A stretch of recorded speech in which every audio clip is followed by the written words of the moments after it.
ಹಡಗಿನಿಂದ ದೂರದಲ್ಲಿ ದಿಗ್ಲಿಪುರ ಕಾಣುತ್ತಲೇ ನಮಗೆ ಅಲ್ಲಿ ಯಾವ ವಸತಿ ಸೌಕರ್ಯವೂ ಸಿಗಲಾರದೆಂದು ಅನ್ನಿಸತೊಡಗಿತು. ಅಂಡಮಾನಿನ ಉತ್ತರದ ತುತ್ತತುದಿಯ ದ್ವೀಪವಾದ ದಿಗ್ಲಿಪುರ ವಾಸ್ತವವಾಗಿ ಒಂದು ಅತಿ ಚಿಕ್ಕ ಕುಗ್ರಾಮವೇ ಸರಿ. ಆದರೂ ಬಂದರುಕಟ್ಟೆಯಲ್ಲಿ ಬಸ್ಸು, ಒಂದು ಕಾರು ಪುಟ್ಟ ಆಟದ ಸಾಮಾನುಗಳಂತೆ ದೂರದಿಂದ ಕಂಡಾಗ ಇಲ್ಲಿ ಇಷ್ಟಾದರೂ ಇದೆಯಲ್ಲ ಎಂದು ಸಮಾಧಾನವಾಯಿತು. ಮಲ್ಲಿಕ್ ಅವರವರಿಗೆ ಹಡಗಿನಲ್ಲಿ ಓರ್ವ ಅಧಿಕಾರಿ ಪರಿಚಯವಾಗಿದ್ದ. ಯಾವಾಗ ಆತನೊಂದಿಗೆ ಮಾತಾಡಿ ಗೆಳೆತನ ಬೆಳೆಸಿದರೋ ನಾನು ನೋಡಲಿಲ್ಲ. ಆತ ಮಲ್ಲಿಕ್ಗೆ ನಾನು ಹೇಗಾದರೂ ಮಾಡಿ ನಿಮಗೆ ವಸತಿ ಸೌಕರ್ಯ ಕೊಡಿಸುತ್ತೇನೆ ಎಂದು ಹೇಳಿದನಂತೆ. ಆದರೆ ಹಡಗು ನಿಂತಾಗ ಆತನನ್ನು ಸ್ವಾಗತಿಸಲು ದೊಡ್ಡ ಜನಜಂಗುಳಿಯೇ ನಿಂತಿತ್ತು. ಸ್ವಾಗತ ಸಂಭ್ರಮದ ಆ ಗುಂಪಿನಲ್ಲಿ ಆತನ ತಲೆ ಕಾಣದಾಯಿತು.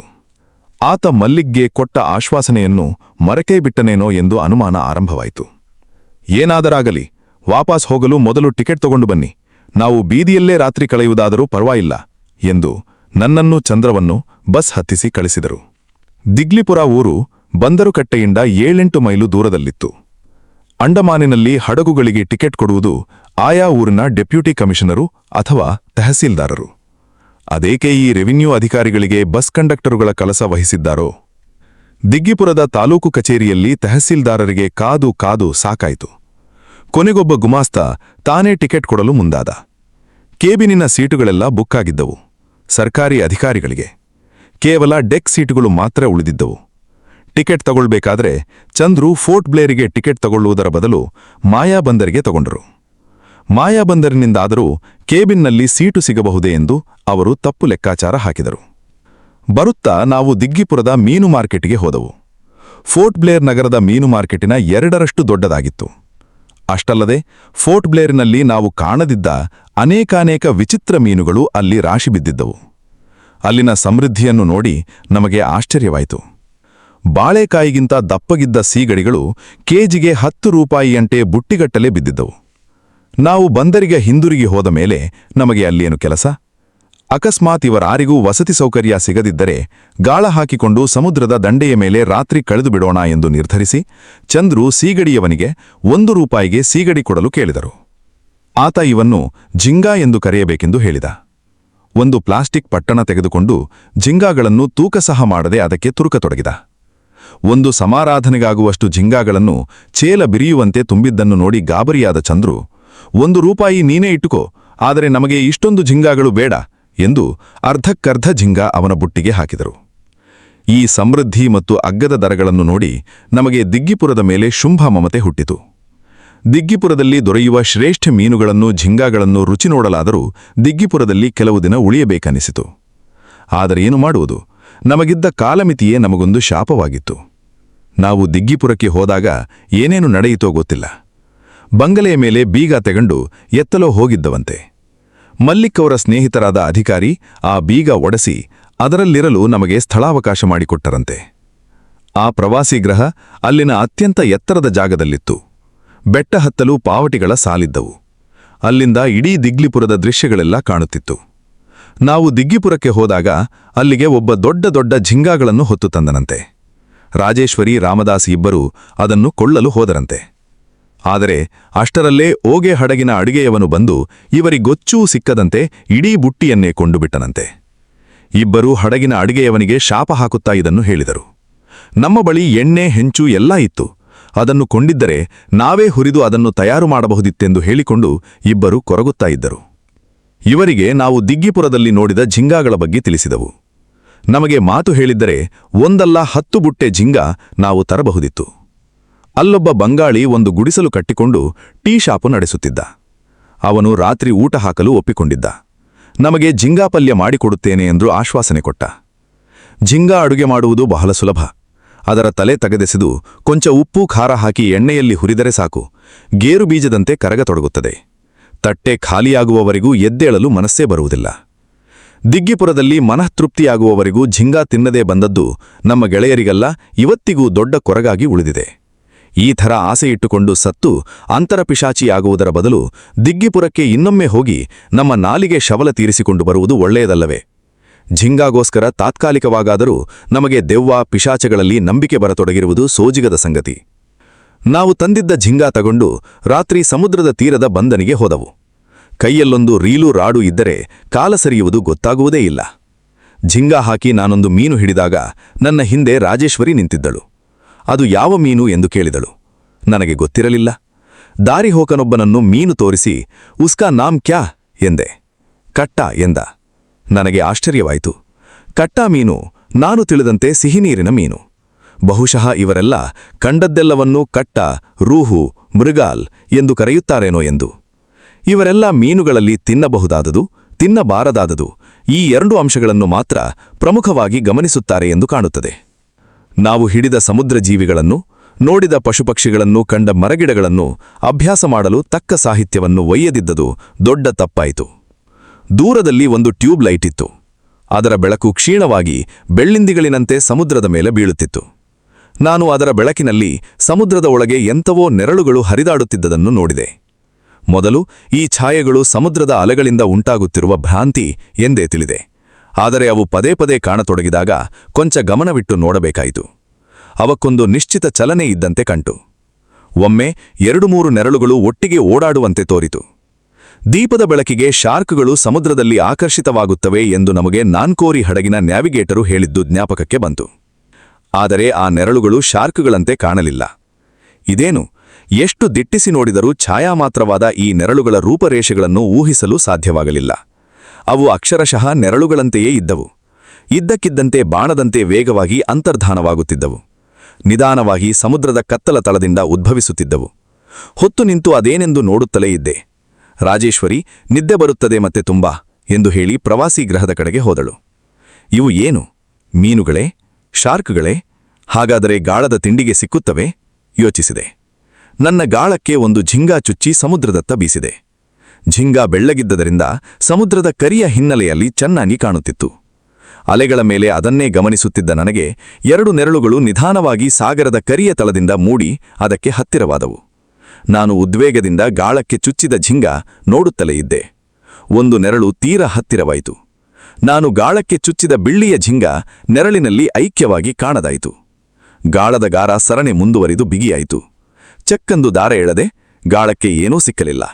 ಖಾಲಿ ಗಾಳ ದಾರದೊಡನೆ ಹೊರಬಂತು. ಝಿಂಗಾ ನಾಪತ್ತೆ. ಎಲ, ಇದ್ಯಾವ ರೀತಿಯ ಮೀನಪ್ಪ? ಮತ್ತೊಂದು ಝಿಂಗಾ ಚುಚ್ಚಿ ಗಾಳ ಬೀಸಿದೆ. ಸಮುದ್ರದಲ್ಲಿ ಇದ್ದಕ್ಕಿದ್ದಂತೆ ಮತ್ತೆ ನೆರಳುಗಳು ಮೂಡಿದವು. ಮತ್ತೆ ಒಂದು ನೆರಳಿನಲ್ಲಿ ನನ್ನ ಝಿಂಗಾ ಕಾಣದಾಯಿತು. ಮತ್ತೆ ಎಳೆದೆ, ಖಾಲಿ ದಾರ, ಗಾಳ ಬಂತು. ಝಿಂಗಾ ನಾಪತ್ತೆ. ಮತ್ತೆ ಮತ್ತೆ ಅನೇಕಾನೇಕ ಸಾರಿ ಎಸೆದೆ, ಪ್ರತಿ ಸಾರಿಯೂ ಇದೇ ಪುನರಾವರ್ತನೆ. ಖಾಲಿ ಗಾಳ, ಝಿಂಗಾ ನಾಪತ್ತೆ. ನನಗೆ ನಿಜಕ್ಕೂ ನೆರಳಿಗೆ ಗಾಳ ಹಾಕುತ್ತಿದ್ದೇನೆ ಎನ್ನುವ ಅನುಮಾನ ಬಂತು. ಆದರೆ ಅವು ಎಂಥವೋ ಪ್ರಾಣಿಗಳು ಎನ್ನುವುದರಲ್ಲಿ ಅನುಮಾನವಿಲ್ಲ. ಏಕೆಂದರೆ ನಾನು ಎಸೆದ ಝಿಂಗಾ ನೆರಳಿನಲ್ಲಿ ಕಣ್ಮರೆಯಾದ ಕೂಡಲೇ ದಾರ ಬಿಗಿಯಾಗುತ್ತಿತ್ತು. ಒಮ್ಮೆ ಒಂದು ಉಪಾಯ ಮಾಡಿದೆ.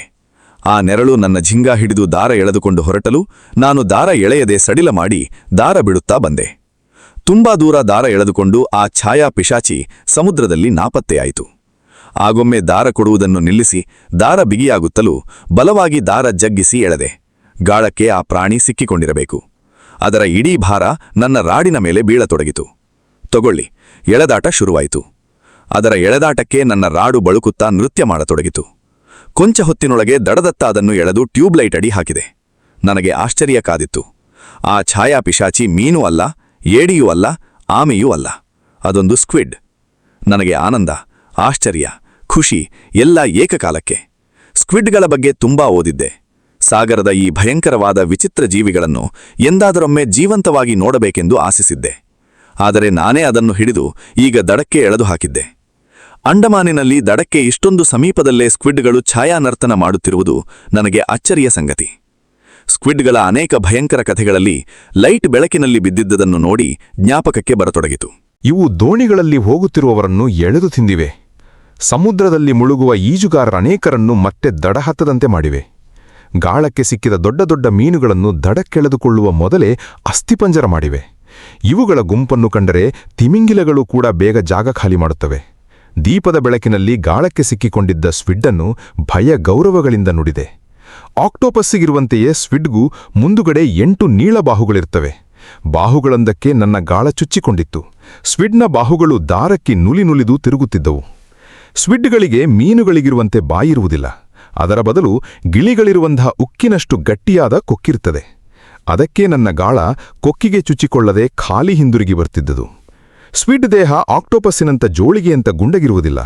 ಉದ್ದವಾಗಿ ಈಟಿಯಂತಿದ್ದು ಅದರ ಎರಡೂ ತುದಿಗಳಲ್ಲೂ 2 ಪಾರದರ್ಶಕ ರೆಕ್ಕೆಗಳಿರ್ತವೆ. ಆಕ್ಟೋಪಸ್ ಸ್ಕ್ವಿಡ್ನಂತೆ ಆಕ್ರಮಣಕಾರಿಯಲ್ಲ. ಮನುಷ್ಯ ಸಾಮೀಪ್ಯ ಕಂಡೊಡನೆ ಯಾವುದಾದರೂ ಬಿರುಕಿನಲ್ಲಿ ಅಡಗಿಬಿಡುವುದು. ಆದರೆ ಸ್ಕ್ವಿಡ್ಗಳಾದರೂ ಭಯಂಕರ ಆಕ್ರಮಣಶೀಲವಾದವು. ಸುಮಾರು 60 ಅಡಿಗಳಷ್ಟು ದೊಡ್ಡದಾಗಿ ಬೆಳೆಯುವ ಈ ಸ್ಕ್ವಿಡ್ಗಳು ಸಮುದ್ರದಡಿ ಚಲಿಸಿದ್ದನ್ನೆಲ್ಲ ಹಿಡಿದುಬಿಡುತ್ತವೆ. ಪೋರ್ಚುಗಲ್ನ ಬಳಿ 2 ಬೆಸ್ತರು, ಒಬ್ಬ ಹುಡುಗನು ದೋಣಿಯೊಂದರಲ್ಲಿ ಮೀನು ಹಿಡಿಯುತ್ತಿರಬೇಕಾದರೆ ಒಂದು ದೊಡ್ಡ ಸ್ಕ್ವಿಡ್ನ ಆಕ್ರಮಣಕ್ಕೆ ಗುರಿಯಾದರು. ಆ ಸ್ಕ್ವಿಡ್ ಅವರ ದೋಣಿಯ ಮುಂಭಾಗವನ್ನು ತನ್ನ ಕಬಂಧ ಬಾಹುಗಳ ವಜ್ರಮುಷ್ಟಿಯಲ್ಲಿ ಹಿಡಿದು ನಿಧಾನವಾಗಿ ಅದನ್ನು ನೀರೊಳಗ ಎಳೆಯತೊಡಗಿತು. ದೋಣಿ ಓಲುತ್ತಾ ಓಲುತ್ತಾ ಸಮುದ್ರದ ನೀರು ಒಳನುಗ್ಗತೊಡಗಿತು. 3 ಬೆಸ್ತರು ದೋಣಿಯ ಇನ್ನೊಂದು ಮೂಲೆಗೆ ಹಿಮ್ಮೆಟ್ಟಿ ಅಸಹಾಯಕರಾಗಿ ನೋಡುತ್ತಿದ್ದರು. ಇನ್ನೇನು ದೋಣಿ ಮುಳುಗೇ ಬಿಡುತ್ತನೆನ್ನಬೇಟಾದರೆ ಹುಡುಗನಿಗೆ ದೋಣಿಯ ತಳದಲ್ಲಿದ್ದ ಚಾಕು ಕಾಣಿಸಿತು. ಹುಡುಗ ಮಿಂಚಿನ ವೇಗದಲ್ಲಿ ಅದನ್ನೆತ್ತಿಕೊಂಡು ಆ ಸ್ಕ್ವಿಡ್ನ ಒಂದೊಂದೇ ಬಾಹುಗಳನ್ನು ಕತ್ತರಿಸತೊಡಗಿದ. ಹುಡುಗ ಅದರ ಕೊನೆಯ ಬಾಹುವನ್ನು ಕತ್ತರಿಸುವವರೆಗೂ ಆ ಸ್ಕ್ವಿಡ್ ದೋಣಿಯನ್ನು ಸಮುದ್ರದ ತಳಕ್ಕೆ ಎಳೆಯುತ್ತಲೇ ಇತ್ತು. ಅರ್ಧಕ್ಕರ್ಧ ನೀರಿನಲ್ಲಿ ಆಗಲೇ ಮುಳುಗಿದ್ದ ದೋಣಿಯಿಂದ ನೀರನ್ನೆಲ್ಲ ಹೊರಗೆತ್ತಿ ಹಾಕಿ 3 ದಡಕ್ಕೆ ದೌಡಾಯಿಸಿದರು. ಈ ಮೀನುಗಾರರ ಕಥೆಯನ್ನು ಮೊದಲು ಯಾರೂ ನಂಬಲೇ ಇಲ್ಲ. ಆದರೆ ಇನ್ನೂ ದೋಣಿಗೆ ಸುತ್ತಿಕೊಂಡಿದ್ದ ಆ ಸ್ಕ್ವಿಡ್ನ ಭಯಂಕರ ಬಾಹುಗಳನ್ನು ನೋಡಿದ ಮೇಲೆ ಅವರಿಗೆ ನಂಬದೆ ವಿಧಿಯೇ ಇರಲಿಲ್ಲ. ಇದೇ ರೀತಿ 1941ರಲ್ಲಿ ಇಂಗ್ಲೆಂಡಿನ ಹಡಗು ಬ್ರಿಟಾನಿಯಾ ಸಾಗರದ ನಡುವೆ ಅಪಘಾತದಲ್ಲಿ ಮುಳುಗಿದಾಗ ಜೀವರಕ್ಷಕ ದೋಣಿಗಳಲ್ಲಿ ನಾವಿಕರು ಸಮುದ್ರದಲ್ಲಿ ಹೊರಟರು. ಈ ನಾವಿಕರ ದೋಣಿಗಳನ್ನು ಬೆನ್ನಟ್ಟಿದ ಸ್ಕ್ವಿಡ್ಗಳು ಸಮುದ್ರದಿಂದ ತಮ್ಮ ಬಾಹುಗಳನ್ನು ಚಾಚಿ ಚಾಚಿ ನಾವಿಕರನ್ನು ಒಬ್ಬೊಬ್ಬರನ್ನೇ ಸಮುದ್ರದೊಳಗೆ ಎಳೆದುಕೊಂಡದ್ದು ಅಳಿದುಳಿದವರು ಬಂದು ಹೇಳಿದ ಭಯಾನಕ ಕಥೆ. ಸ್ಕ್ವಿಡ್ಗಳ ಶರೀರ ಒಂದು ರೀತಿಯ ಪಾರದರ್ಶಕ ಪ್ಲಾಸ್ಟಿಕ್ಕಿನಂತೆ ಇರುತ್ತದೆ. ಅದಕ್ಕೆ ಇವು ಸಮುದ್ರದ ನಸುಗತ್ತಲಲ್ಲಿ ನನಗೆ ಓಡಾಡುವ ನೆರಳುಗಳಂತ ಕಂಡಿದ್ದು. ಇವು ಮೀನಿನಂತೆ ರೆಕ್ಕೆ ಬಡಿದುಕೊಂಡು ಈಜುವುದಿಲ್ಲ. ಸ್ಪಂಜಿನಂತ ತಮ್ಮ ದೇಹದಿಂದ ಸಮುದ್ರದ ನೀರನ್ನು ಒಳಗೆಳೆದುಕೊಂಡು ತಮ್ಮ ಕೊಕ್ಕಿನ ಬಳಿ ಇರುವ ರಂಧ್ರದಿಂದ ಚೌಕಾರಿಯಂತೆ ವೇಗವಾಗಿ ಚೆಮ್ಮಿಸುತ್ತವೆ. ಎಷ್ಟು ರಭಸದಿಂದ ವೇಗವಾಗಿ ಈ ಕ್ರಿಯೆ ನಡೆಯುತ್ತದೆಂದರೆ ಇವು ಜೆಟ್ ವಿಮಾನದಷ್ಟು ವೇಗವಾಗಿ ನೀರಿನಲ್ಲಿ ಚಲಿಸುತ್ತವೆ. ಒಮ್ಮೆ ನಾನು ದಾರ ಎಳೆದಾಗ ಗಾಬರಿಯಾದ ಒಂದು ಸ್ಕ್ವಿಡ್ ಎಷ್ಟು ಬಲವಾಗಿ ನೀರನ್ನು ಪಂಪ್ ಮಾಡಿತೆಂದರೆ ಅದು ಸಮುದ್ರ ಬಿಟ್ಟು 3 ಅಡಿಗಳಷ್ಟು ಮೇಲೆ ಗಾಳಿಯಲ್ಲೇ ಹಾರಿತು. ಇಂತಹ ಸ್ಕ್ವಿಡ್ಗಳನ್ನು ಹಿಡಿದು ತಿನ್ನುವ ಅನೇಕ ಜೀವಿಗಳಿರುವುದು ಒಂದು ವಿಚಿತ್ರ. ಕಿಲ್ಲರ್ ವೇಲ್ಗಳು, ಶಾರ್ಕ್ಗಳು ಸ್ಕ್ವಿಡ್ನ ಚಿಕ್ಕ ಗುಂಪುಗಳ ಮೇಲೆ ದಾಳಿ ಮಾಡಿ ತಿಂತವೆ. ಸ್ಕ್ವಿಡ್ಗಳು ಅಪಾಯ ಒದಗಿದಾಗ ಟಾರ್ನಷ್ಟು ಕರಿಯಾಗಿರುವ ಒಂದು ಬಗೆಯ ದ್ರವವನ್ನು ಹೊರಕ್ಕೆ ಕಾರುತ್ತವೆ. ಇದು ಸಮುದ್ರದ ನೀರಿನಲ್ಲಿ ವ್ಯಾಪಿಸಿ ಕತ್ತಲು ಕವಿದಂತಾಗುತ್ತದೆ. ಇವನ್ನು ಹಿಡಿಯಲು ಬಂದ ಜೀವಿಗೆ ಕತ್ತಲು ಕವಿದಂತಾಗಿ ಕಷ್ಣ ಕಾಣುವುದಿಲ್ಲ. ಸ್ಕ್ವಿಡ್ ಆಗಲೇ ಅಲ್ಲಿಂದ ಮಿಂಚಿ ಮಾಯವಾಗಿರುತ್ತದೆಂಬುದನ್ನು ಅದು ತಿಳಿಯುವುದೇ ಇಲ್ಲ. ನಾನು ಆ ಸ್ಕ್ವಿಡ್ ಬಾಹುಗಳಿಂದ ಗಾಳ ತೆಗೆಯಲು ಪ್ರಯತ್ನಿಸುತ್ತಿರಬೇಕಾದರೆ ಅದು ಕರಿಯ ದ್ರವ ಕಾರತೊಡಗಿತು. ನನ್ನ ಮೈಕೆಲ್ಲ ಇಂಕಿನಲ್ಲಿ ಅದ್ದಿದಷ್ಟು ಕಪ್ಪಾಯಿತು. ಅಲ್ಲಿ ಚೀಲ ಹೊರುತ್ತಿದ್ದವನೊಬ್ಬ ನನ್ನ ಬಳಿ ಬಂದು, ಅದನ್ನು ಮತ್ತೆ ಸಮುದ್ರಕ್ಕೆ ಎಸೆಯುವುದಾದರೆ ನನಗೆ ಕೊಟ್ಟುಬಿಡಿ, ಇದು ಸಮುದ್ರದಲ್ಲಿ ದೊರೆಯುವ ವಸ್ತುಗಳಲ್ಲೆಲ್ಲ ಅತ್ಯಂತ ರುಚಿಕರ ಖಾದ್ಯ ಪದಾರ್ಥ ಎಂದು ಹೊಗಳಿದ. ನಾನು ನನ್ನ ಗಾಳ ಬಿಡಿಸಿಕೊಟ್ಟರೆ ಅದನ್ನು ನಿನಗೇ ಕೊಡುತ್ತೇನೆ ಎಂದು ಹೇಳಿದೆ. ಅವನಿಗಷ್ಟು ಸಂತೋಷವಾಯಿತೆಂದರೆ ನನ್ನ ಗಾಳ ಬಿಡಿಸಿ ಆದ ಮೇಲೆ ಚೀಲ ಹೊರುವ ಕೆಲಸಕ್ಕೆ ವಿದಾಯ ಹೇಳಿ ಅದನ್ನು ಹೊತ್ತುಕೊಂಡು ಮನೆಗೆ ಹೋದ. ಈ ಸ್ಕ್ವಿಡ್ಗಳು ದೊಡ್ಡ ದೊಡ್ಡ ವಿಸ್ತಾರವಾದ ಗುಂಪುಗಳಲ್ಲಿ ಸಮುದ್ರದಲ್ಲಿ ಚಲಿಸುತ್ತವೆ. ಎಷ್ಟು ದೊಡ್ಡ ಗುಂಪುಗಳಲ್ಲಿ ಎಂದರೆ ಒಂದರ ಪಕ್ಕ ಒಂದರಂತೆ 10 ಚದರ ಮೈಲುಗಳಷ್ಟು ವಿಸ್ತಾರವಾಗಿರುತ್ತವೆ. ಒಮ್ಮೆ ಈ ರೀತಿ ಈಜುತ್ತಿರುವ ಸ್ಕ್ವಿಡ್ಗಳ ಗುಂಪಿನ ನಡುವೆ ಒಂದು ಹಡಗು ಸುಮಾರು 2 ಗಂಟೆಗಳ ಕಾಲ ಪ್ರಯಾಣ ಮಾಡಿತೆಂದರೆ ಕೊನೆ ಪಕ್ಷ ಈ ಗುಂಪು 40 ಚದರ ಮೈಲುಗಳಷ್ಟಾದರೂ ವಿಸ್ತಾರವಾಗಿರಬೇಕು. ನಡುರಾತ್ರಿ ಮೀರಿರಬೇಕು. ಇನ್ನು ಈ ಛಾಯಾಜೀವಿಗಳು ಸಮುದ್ರದ ನಸುಗತ್ತಲಲ್ಲಿ ದವ್ವಗಳಂತೆ ಓಡಾಡುತ್ತಿದ್ದವು. ಈ ಸ್ಕ್ವಿಡ್ಗಳ ಚರಿತ್ರೆ ಹೇಳಲು ಸುತ್ತಲೂ ಯಾರೂ ಕಾಣಲಿಲ್ಲ. ಟ್ಯೂಬ್ಲೈಟ್ ಬೆಳತಿನಲ್ಲಿ ಆ ನಿರ್ಜನ ಬಂದರಿನಲ್ಲಿ ನಿಂತುಕೊಂಡಾಗ ನಾನೂ ಒಂದು ಸ್ಕ್ವಿಡ್ ಹಿಡಿದು ಎಳೆದು ಹಾಕಿದ್ದೇನೆಂದು ಹೆಮ್ಮೆಯಾಯಿತು. ಓಂಗೆ ಹಡಗು ಮಾಯಾ ಬಂದರಿನಲ್ಲಿ ರಾತ್ರಿ ನಿಂತು ಮಾರನೇ ದಿನ ಅಲ್ಲಿಂದ ಪೋರ್ಟ್ರಿಗೆ ಹೊರಡುತ್ತಿತ್ತು. ನಾವು ದಿಗ್ನಿಪುರದಿಂದ ಮಾಯಾ ಬಂದರಿನವರೆಗೆ ಮಾತ್ರ ಟಿಕೆಟ್ ತಗೊಂಡಿದ್ದವು. ಪೋರ್ಟ್ ಬ್ಲೇರಿಗೆ ಮಾಯಾ ಬಂದರಿನಿಂದ ಕ್ಯಾಬಿನ್ ಟಿಕೆಟ್ಗಳನ್ನು ತಗೊಂಡು ಆರಾಮವಾಗಿ ಹೋಗಬಹುದೆಂದು ಆಲೋಚಿಸಿದ್ದವು. ಆದರೆ ನಮ್ಮ ಆಲೋಚನೆಯ ಲೆಕ್ಕಾಚಾರಗಳೆಲ್ಲ ಸಂಪೂರ್ಣ ತಲೆಕೆಳಗಾಗಿ ಹೋಯಿತು. ಕ್ಯಾಬಿನ್ ಟಿಕೆಟ್ಗಳಿರಲಿ, ಯಾವ ಟಿಕೆಟ್ಗಳೂ ಇಲ್ಲ. ನೀವು ಈ ಹಡಗಿನಲ್ಲಿ ಹೋಗುವ ಹಾಗಿಲ್ಲವೆಂದು ಮಾಯಾ ಬಂದರಿನ ಅಧಿಕಾರಿಗಳು ತಿಳಿಸಿದರು. ನಮಗೋ ಇದೊಂದು ದೊಡ್ಡ ಆಘಾತ. ಇನ್ನೊಂದು ಹಡಗು ಯಾವಾಗ ಬಂದೀತು, ಯಾವಾಗ ಹೊರಡುತ್ತೆ ಯಾರಿಗೂ ಗೊತ್ತಿಲ್ಲ. ವಿಮಾನದಲ್ಲಿ ನಮ್ಮ ಟಿಕೆಟ್ಗಳೆಲ್ಲ ಬುಕ್ ಆಗಿ ಹೊರಡುವ ದಿನಾಂಕ ಬೇರೆ ನಮಗೆ ನಿಶ್ಚಯವಾಗಿದೆ. ಮಾಯಾಬಂದರಿನ ತಹಶೀಲ್ದಾರನಾದರೂ ನಮ್ಮ ಮನವಿಗಳೇ ಬಿಲ್ಕುಲ್ ಬಗ್ಗುತ್ತಿಲ್ಲ. ಸಾಧ್ಯವೇ ಇಲ್ಲವೆಂದು ಖಡಾಖಂಡಿತವಾಗಿ ಹೇಳಿ ಬಾಗಿಲು ಮುಚ್ಚಿಕೊಂಡು ಆಫೀಸ್ ಬಿಟ್ಟು ಹೊರಟೇ ಹೋದ. ನನಗೆ ಅಂಡಮಾನ್ ನಿಜಕ್ಕೂ ನನಗೆ ಅದ್ಭುತ ಸುಂದರವಾಗಿತ್ತು. ಪಾಡಿಗೆ ನನ್ನನ್ನು ಬಿಟ್ಟರೆ ತಿಂಗಳುಗಟ್ಟಲೆ, ವರ್ಷಗಟ್ಟಲೆ ಅಥವಾ ಜೀವಮಾನ್ ಪರ್ಯಂತ ಬೇಕಾದರೂ ಇದ್ದೇನು. ಆದರೆ ನೀನು ಇಲ್ಲೇ ಇರಬೇಕು, ಎಲ್ಲಿಗೂ ಹೋಗುವಂತೆಯೇ ಇಲ್ಲ ಎಂದು ಯಾರಾದರೂ ಅಂದರೆ ಅಲ್ಲಿಗೆ ಮುಗಿಯಿತು ನನ್ನ ಕಥೆ.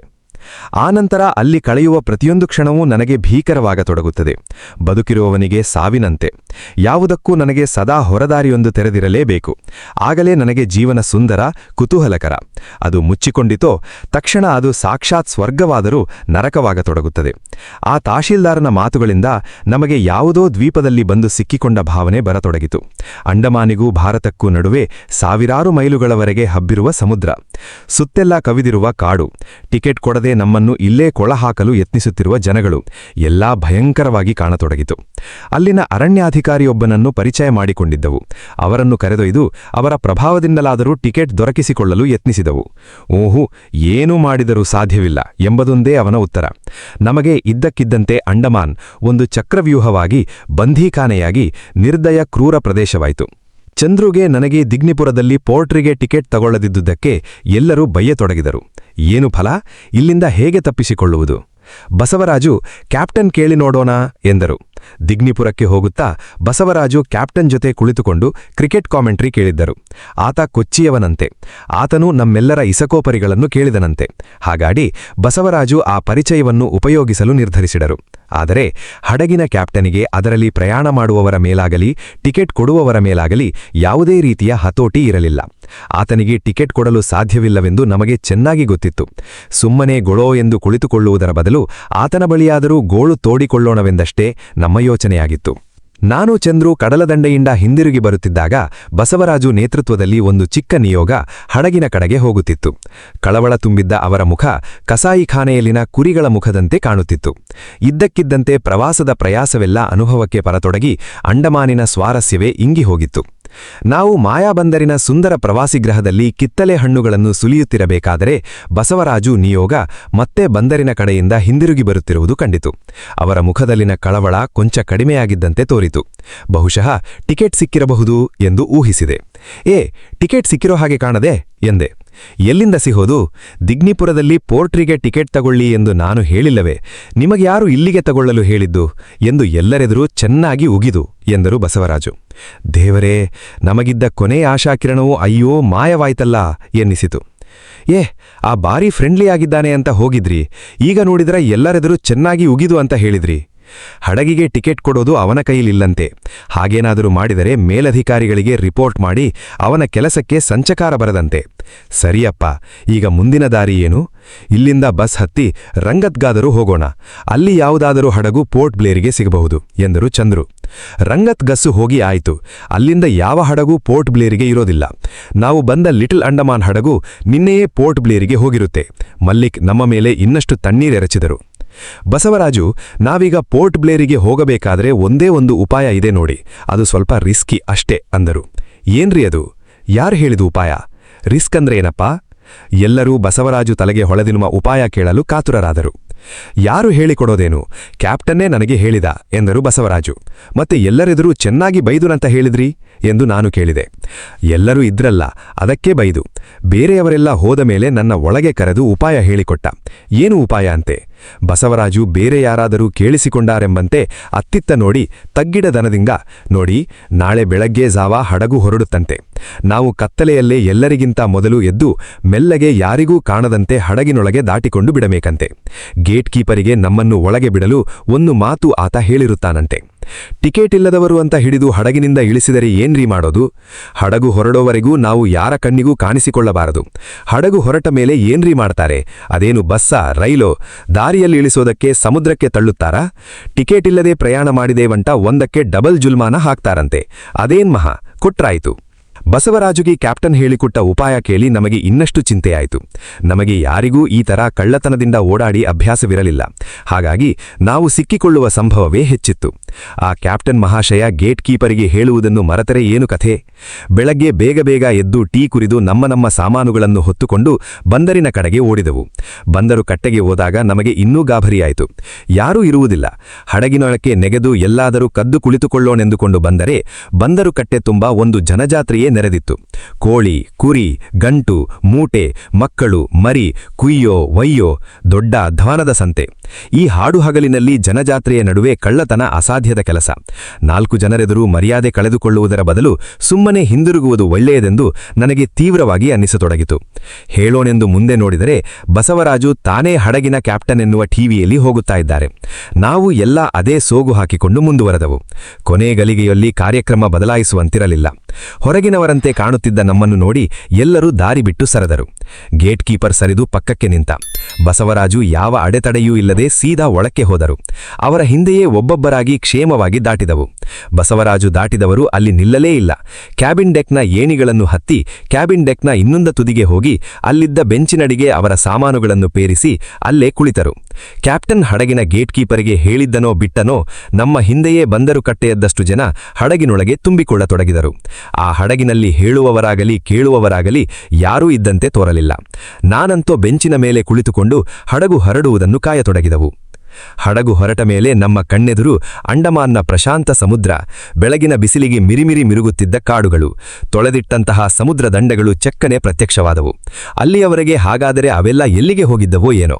ಓಂಗೆ ಹಡಗಿನ ಹಿಂತುದಿಯಲ್ಲಿ ನಿಂತು ದೂರಾಗುತ್ತಿದ್ದ ಮಾಯಾ ಬಂದರ್ ನೋಡುತ್ತಿದ್ದ ನನಗೆ ಒಬ್ಬ ಹಲೋ ಎಂದ.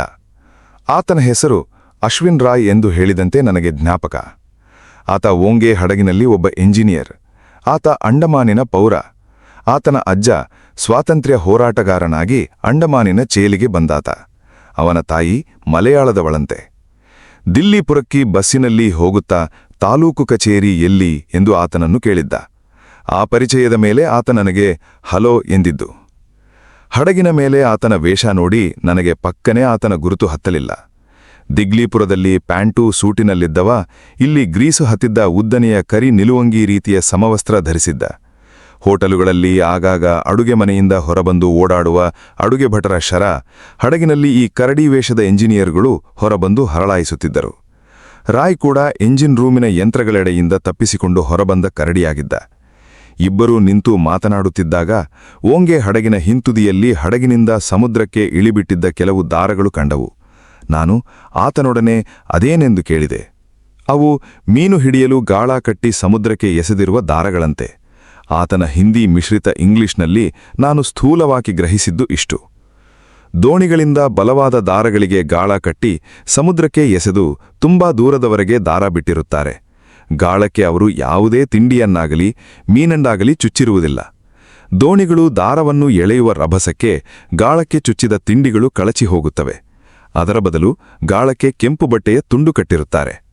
ದೋಣಿಯ ಹಿಂದೆ ಬಹುದೂರದಲ್ಲಿ ಸಮುದ್ರದಲ್ಲಿ ಸತ್ರನೆ ಸಾಗುವ ಬಟ್ಟೆ ತುಂಡನ್ನು ನೋಡಿದ ಮೀನುಗಳು ಇದನ್ನು ಯಾವುದೋ ಮೀನಂದೇ ಭ್ರಮಿಸಿಯೋ ಅಥವಾ ಇದೇನಿರಬಹುದು ಎಂಬ ಕುತೂಹಲಕ್ಕೋ ಇದನ್ನು ರಪ್ಪನ ಬಾಯಲ್ಲಿ ಹಿಡಿದು ಎಳೆಯುತ್ತವೆ. ತಕ್ಷಣ ಗಾಳ ಚುಚ್ಚಿಕೊಂಡು ಬಿಡುತ್ತದೆ. ಈ ಬಗೆಯ ಮೀನುಗಳನ್ನು ಹಿಡಿಯುವ ಕ್ರಮಕ್ಕೆ ಟ್ರಾಲಿಂಗ್ ಎಂದು ಕರೆಯುತ್ತಾರಂತೆ. ಟ್ಯೂನಾ ಮೀನುಗಳನ್ನು, ಬ್ಲೂ ಮಾರ್ಲಿನ್, ಸೂರ್ಡ್ ಫಿಶ್ ಮುಂತಾದ ಪ್ರಖ್ಯಾತ ಮೀನುಗಳನ್ನು ಈ ಟ್ರಾಲಿಂಗ್ ವಿಧಾನದಲ್ಲಿಯೇ ಹಿಡಿಯುತ್ತಾರೆಂದು ಓದಿದ್ದೆ. ಆದರೆ ಅಂಡಮಾನಿನಲ್ಲಿ ಪ್ರತಿಯೊಂದು ಸಾಗಾಣಿಕೆ ದೋಣಿಗಳಿಗೂ ಹಡಗುಗಳಿಗೂ ಈ ಟ್ರಾಲಿಂಗ್ ಗಾಳ ಕಟ್ಟಿರುತ್ತಾರೆಂದು ಗೊತ್ತಿರಲಿಲ್ಲ. ನಿಮ್ಮ ಈ ದಾರಕ್ಕೆ ಮೀನು ಸಿಕ್ಕಿತ್ತೇ ಎಂದು ಕೇಳಿದೆ. ಇಲ್ಲ, ಈ ಹಡಗಿನ ವೇಗ ಟ್ರಾಲಿಂಗ್ ವಿಧಾನಕ್ಕೆ ತುಂಬಾ ಹೆಚ್ಚಾಯಿತು. ವೇಗ ಹೆಚ್ಚಾದಂತೆ ನಮ್ಮ ಗಾಳಗಳು ಸಮುದ್ರದಲ್ಲಿ ಮೇಲ್ಮಟ್ಟಕ್ಕೆ ಬಂದುಬಿಡುತ್ತವೆ. ಈ ವಿಧಾನದಲ್ಲಿ ಮೀನು ಹಿಡಿಯಲು ಒಂದು ನಿರ್ದಿಷ್ಟ ಆಳದಲ್ಲಿ ಗಾಳಗಳನ್ನು ಎಳೆಯುವುದು ಅಗತ್ಯ. ನಾವು ನಿಕೋಬಾರ್ ದ್ವೀಪಗಳ ಕಡೆಗೆ ಬೇರೆ ದೋಣಿಗಳಲ್ಲಿ ಹೋಗುತ್ತಾ ಅನೇಕ ಬಾರಿ ಮೀನುಗಳನ್ನು ಹಿಡಿದಿದ್ದೇವೆ. ಎಷ್ಟು ದೊಡ್ಡ ಮೀನುಗಳನ್ನು ಹಿಡಿದಿದ್ದೀರಿ ಎಂದು ಕೇಳಿದೆ. ತುಂಬಾ ದೊಡ್ಡವನ್ನು ಹಿಡಿದಿದ್ದೇವೆ, 40-50 ಕೆಜಿಯವನ್ನು. ನಮ್ಮ ಹಡಗಿನ ಸಿಬ್ಬಂದಿಗೆಲ್ಲ 3-4 ದಿನಗಳಿಗಾಗುವಷ್ಟನ್ನು ಹಿಡಿದಿದ್ದೇವೆ. ಒಮ್ಮೊಮ್ಮೆ ಭಾರೀ ಮೀನುಗಳು ಬಂದು ಹೊಡೆದಾಗ ಇಡೀ ಹಡಗೇ ಜಗ್ಗಿದಂತಾಗಿ ದಾರವೇ ತುಂಡಾಗಿ ಹೋಗುತ್ತದೆ. ಒಮ್ಮೊಮ್ಮೆ ಮೀನಿನ ಬಾಯಿ ಸಿಕ್ಕಿ ಹರಿದುಕೊಂಡು ಗಾಳದಲ್ಲಿ ನೇತಾಡುತ್ತಿರುತ್ತದೆ. ರಾಯ್ ವಿವರಿಸಿದ. ನಾನು ತುಂಬಾ ಕುತೂಹಲದಿಂದ ದಾರವನ್ನೇ ನೋಡತೊಡಗಿದೆ. ದೊಡ್ಡ ಮೀನೊಂದು ಬೆನ್ನಟ್ಟಿ ಬಂದು ಗಾಳಕ್ಕೆ ಹೊಡೆದು ಇಡೀ ಹಡಗನ್ನೇ ಮಾಯಾಬಂದರಿಗೆ ಎಳೆದೊಯ್ಯುವ ಹಗಲುಗನಸನ್ನು ಕಾಣತೊಡಗಿದೆ. ಟ್ರಾಲಿಂಗ್ ವಿಧಾನದಲ್ಲಿ ದೊಡ್ಡ ಮೀನುಗಳನ್ನು ಹಿಡಿಯುವಾಗ ಒಮ್ಮೊಮ್ಮೆ ಮೀನುಗಳು ಅನೇಕ ಮೈಲಿಗಳವರೆಗೆ ಎಳೆದೊಯ್ಯುವುದೂ ಉಂಟು. ಈ ರೀತಿ ದೋಣಿಯನ್ನು ಅತ್ಯಂತ ಹೆಚ್ಚಿಗೆ ಕಾಲ ಮತ್ತು ಅತ್ಯಂತ ಹೆಚ್ಚು ದೂರ ಎಳೆದೊಯ್ದ ವಿಶ್ವದಾಖಲೆಯ ಕೀರ್ತಿ ಒಂದು ಬ್ಲೂ ಮರೀನ್ ಮೀನಿನದು. ಆ ಮೀನು 18 ಟನ್ ತೂಕದ ದೋಣಿಯನ್ನು 48 ಗಂಟೆಗಳ ಕಾಲ 50 ಮೈಲಿಗಳವರೆಗೆ ಎಳೆದೊಯ್ತು. ಇಷ್ಟು ಹೊತ್ತು ಇಷ್ಟು ದೂರ ಎಳೆದು ಆ ಮೀನು ಸೋತು ಶರಣಾಗಲಿಲ್ಲ. ಕೊನೆಗೂ ದಾರ ತುಂಡು ಮಾಡಿ ಹೋಯಿತು. ನಾನು ದಾರವನ್ನು ದಿಟ್ಟಿಸಿ ನೋಡುತ್ತಲೇ ಇರುವುದನ್ನು ಕಂಡು ರಾಯ್ ನಸುನಕ್ಕು, ಇದನ್ನು ನೋಡಿ ಏನೂ ಪ್ರಯೋಜನವಿಲ್ಲ, ಇದು ಕೊಂಚ ವೇಗದ ಹಡಗು, ಇದಕ್ಕೆ ಯಾವತ್ತೂ ಮೀನು ಸಿಕ್ಕಿಲ್ಲ ಎಂದು ಹೇಳಿ ತನ್ನ ಕೆಲಸದತ್ತ ಗಮನ ಕೊಡಲು ಹೊರಟು. ಹೋಗುತ್ತಾ, ದಾರ ನೋಡುವುದರ ಬದಲು ಸಮುದ್ರವಾದರೂ ನೋಡು, ಇಲ್ಲೆಲ್ಲ ತುಂಬಾ ಡಾನ್ಗಳಿವೆ ಎಂದು ಹೇಳಿ ಹಡಗಿನ ತಳಭಾಗದಲ್ಲಿದ್ದ ಮಷೀನ್ ರೂಮಿನ ಏಣಿಯಲ್ಲಿ ಇಳಿದಿಳಿದು ಹೋದ. ಅಂಡಮಾನ್ ಸಮುದ್ರದಲ್ಲಿ ಡಾನ್ಗಳು ಕಾಣಿಸಿಗುತ್ತವೆ ಎಂದು ನಮಗೆ ಮೊದಲೇ ಯಾರೋ ಹೇಳಿದ್ದರು.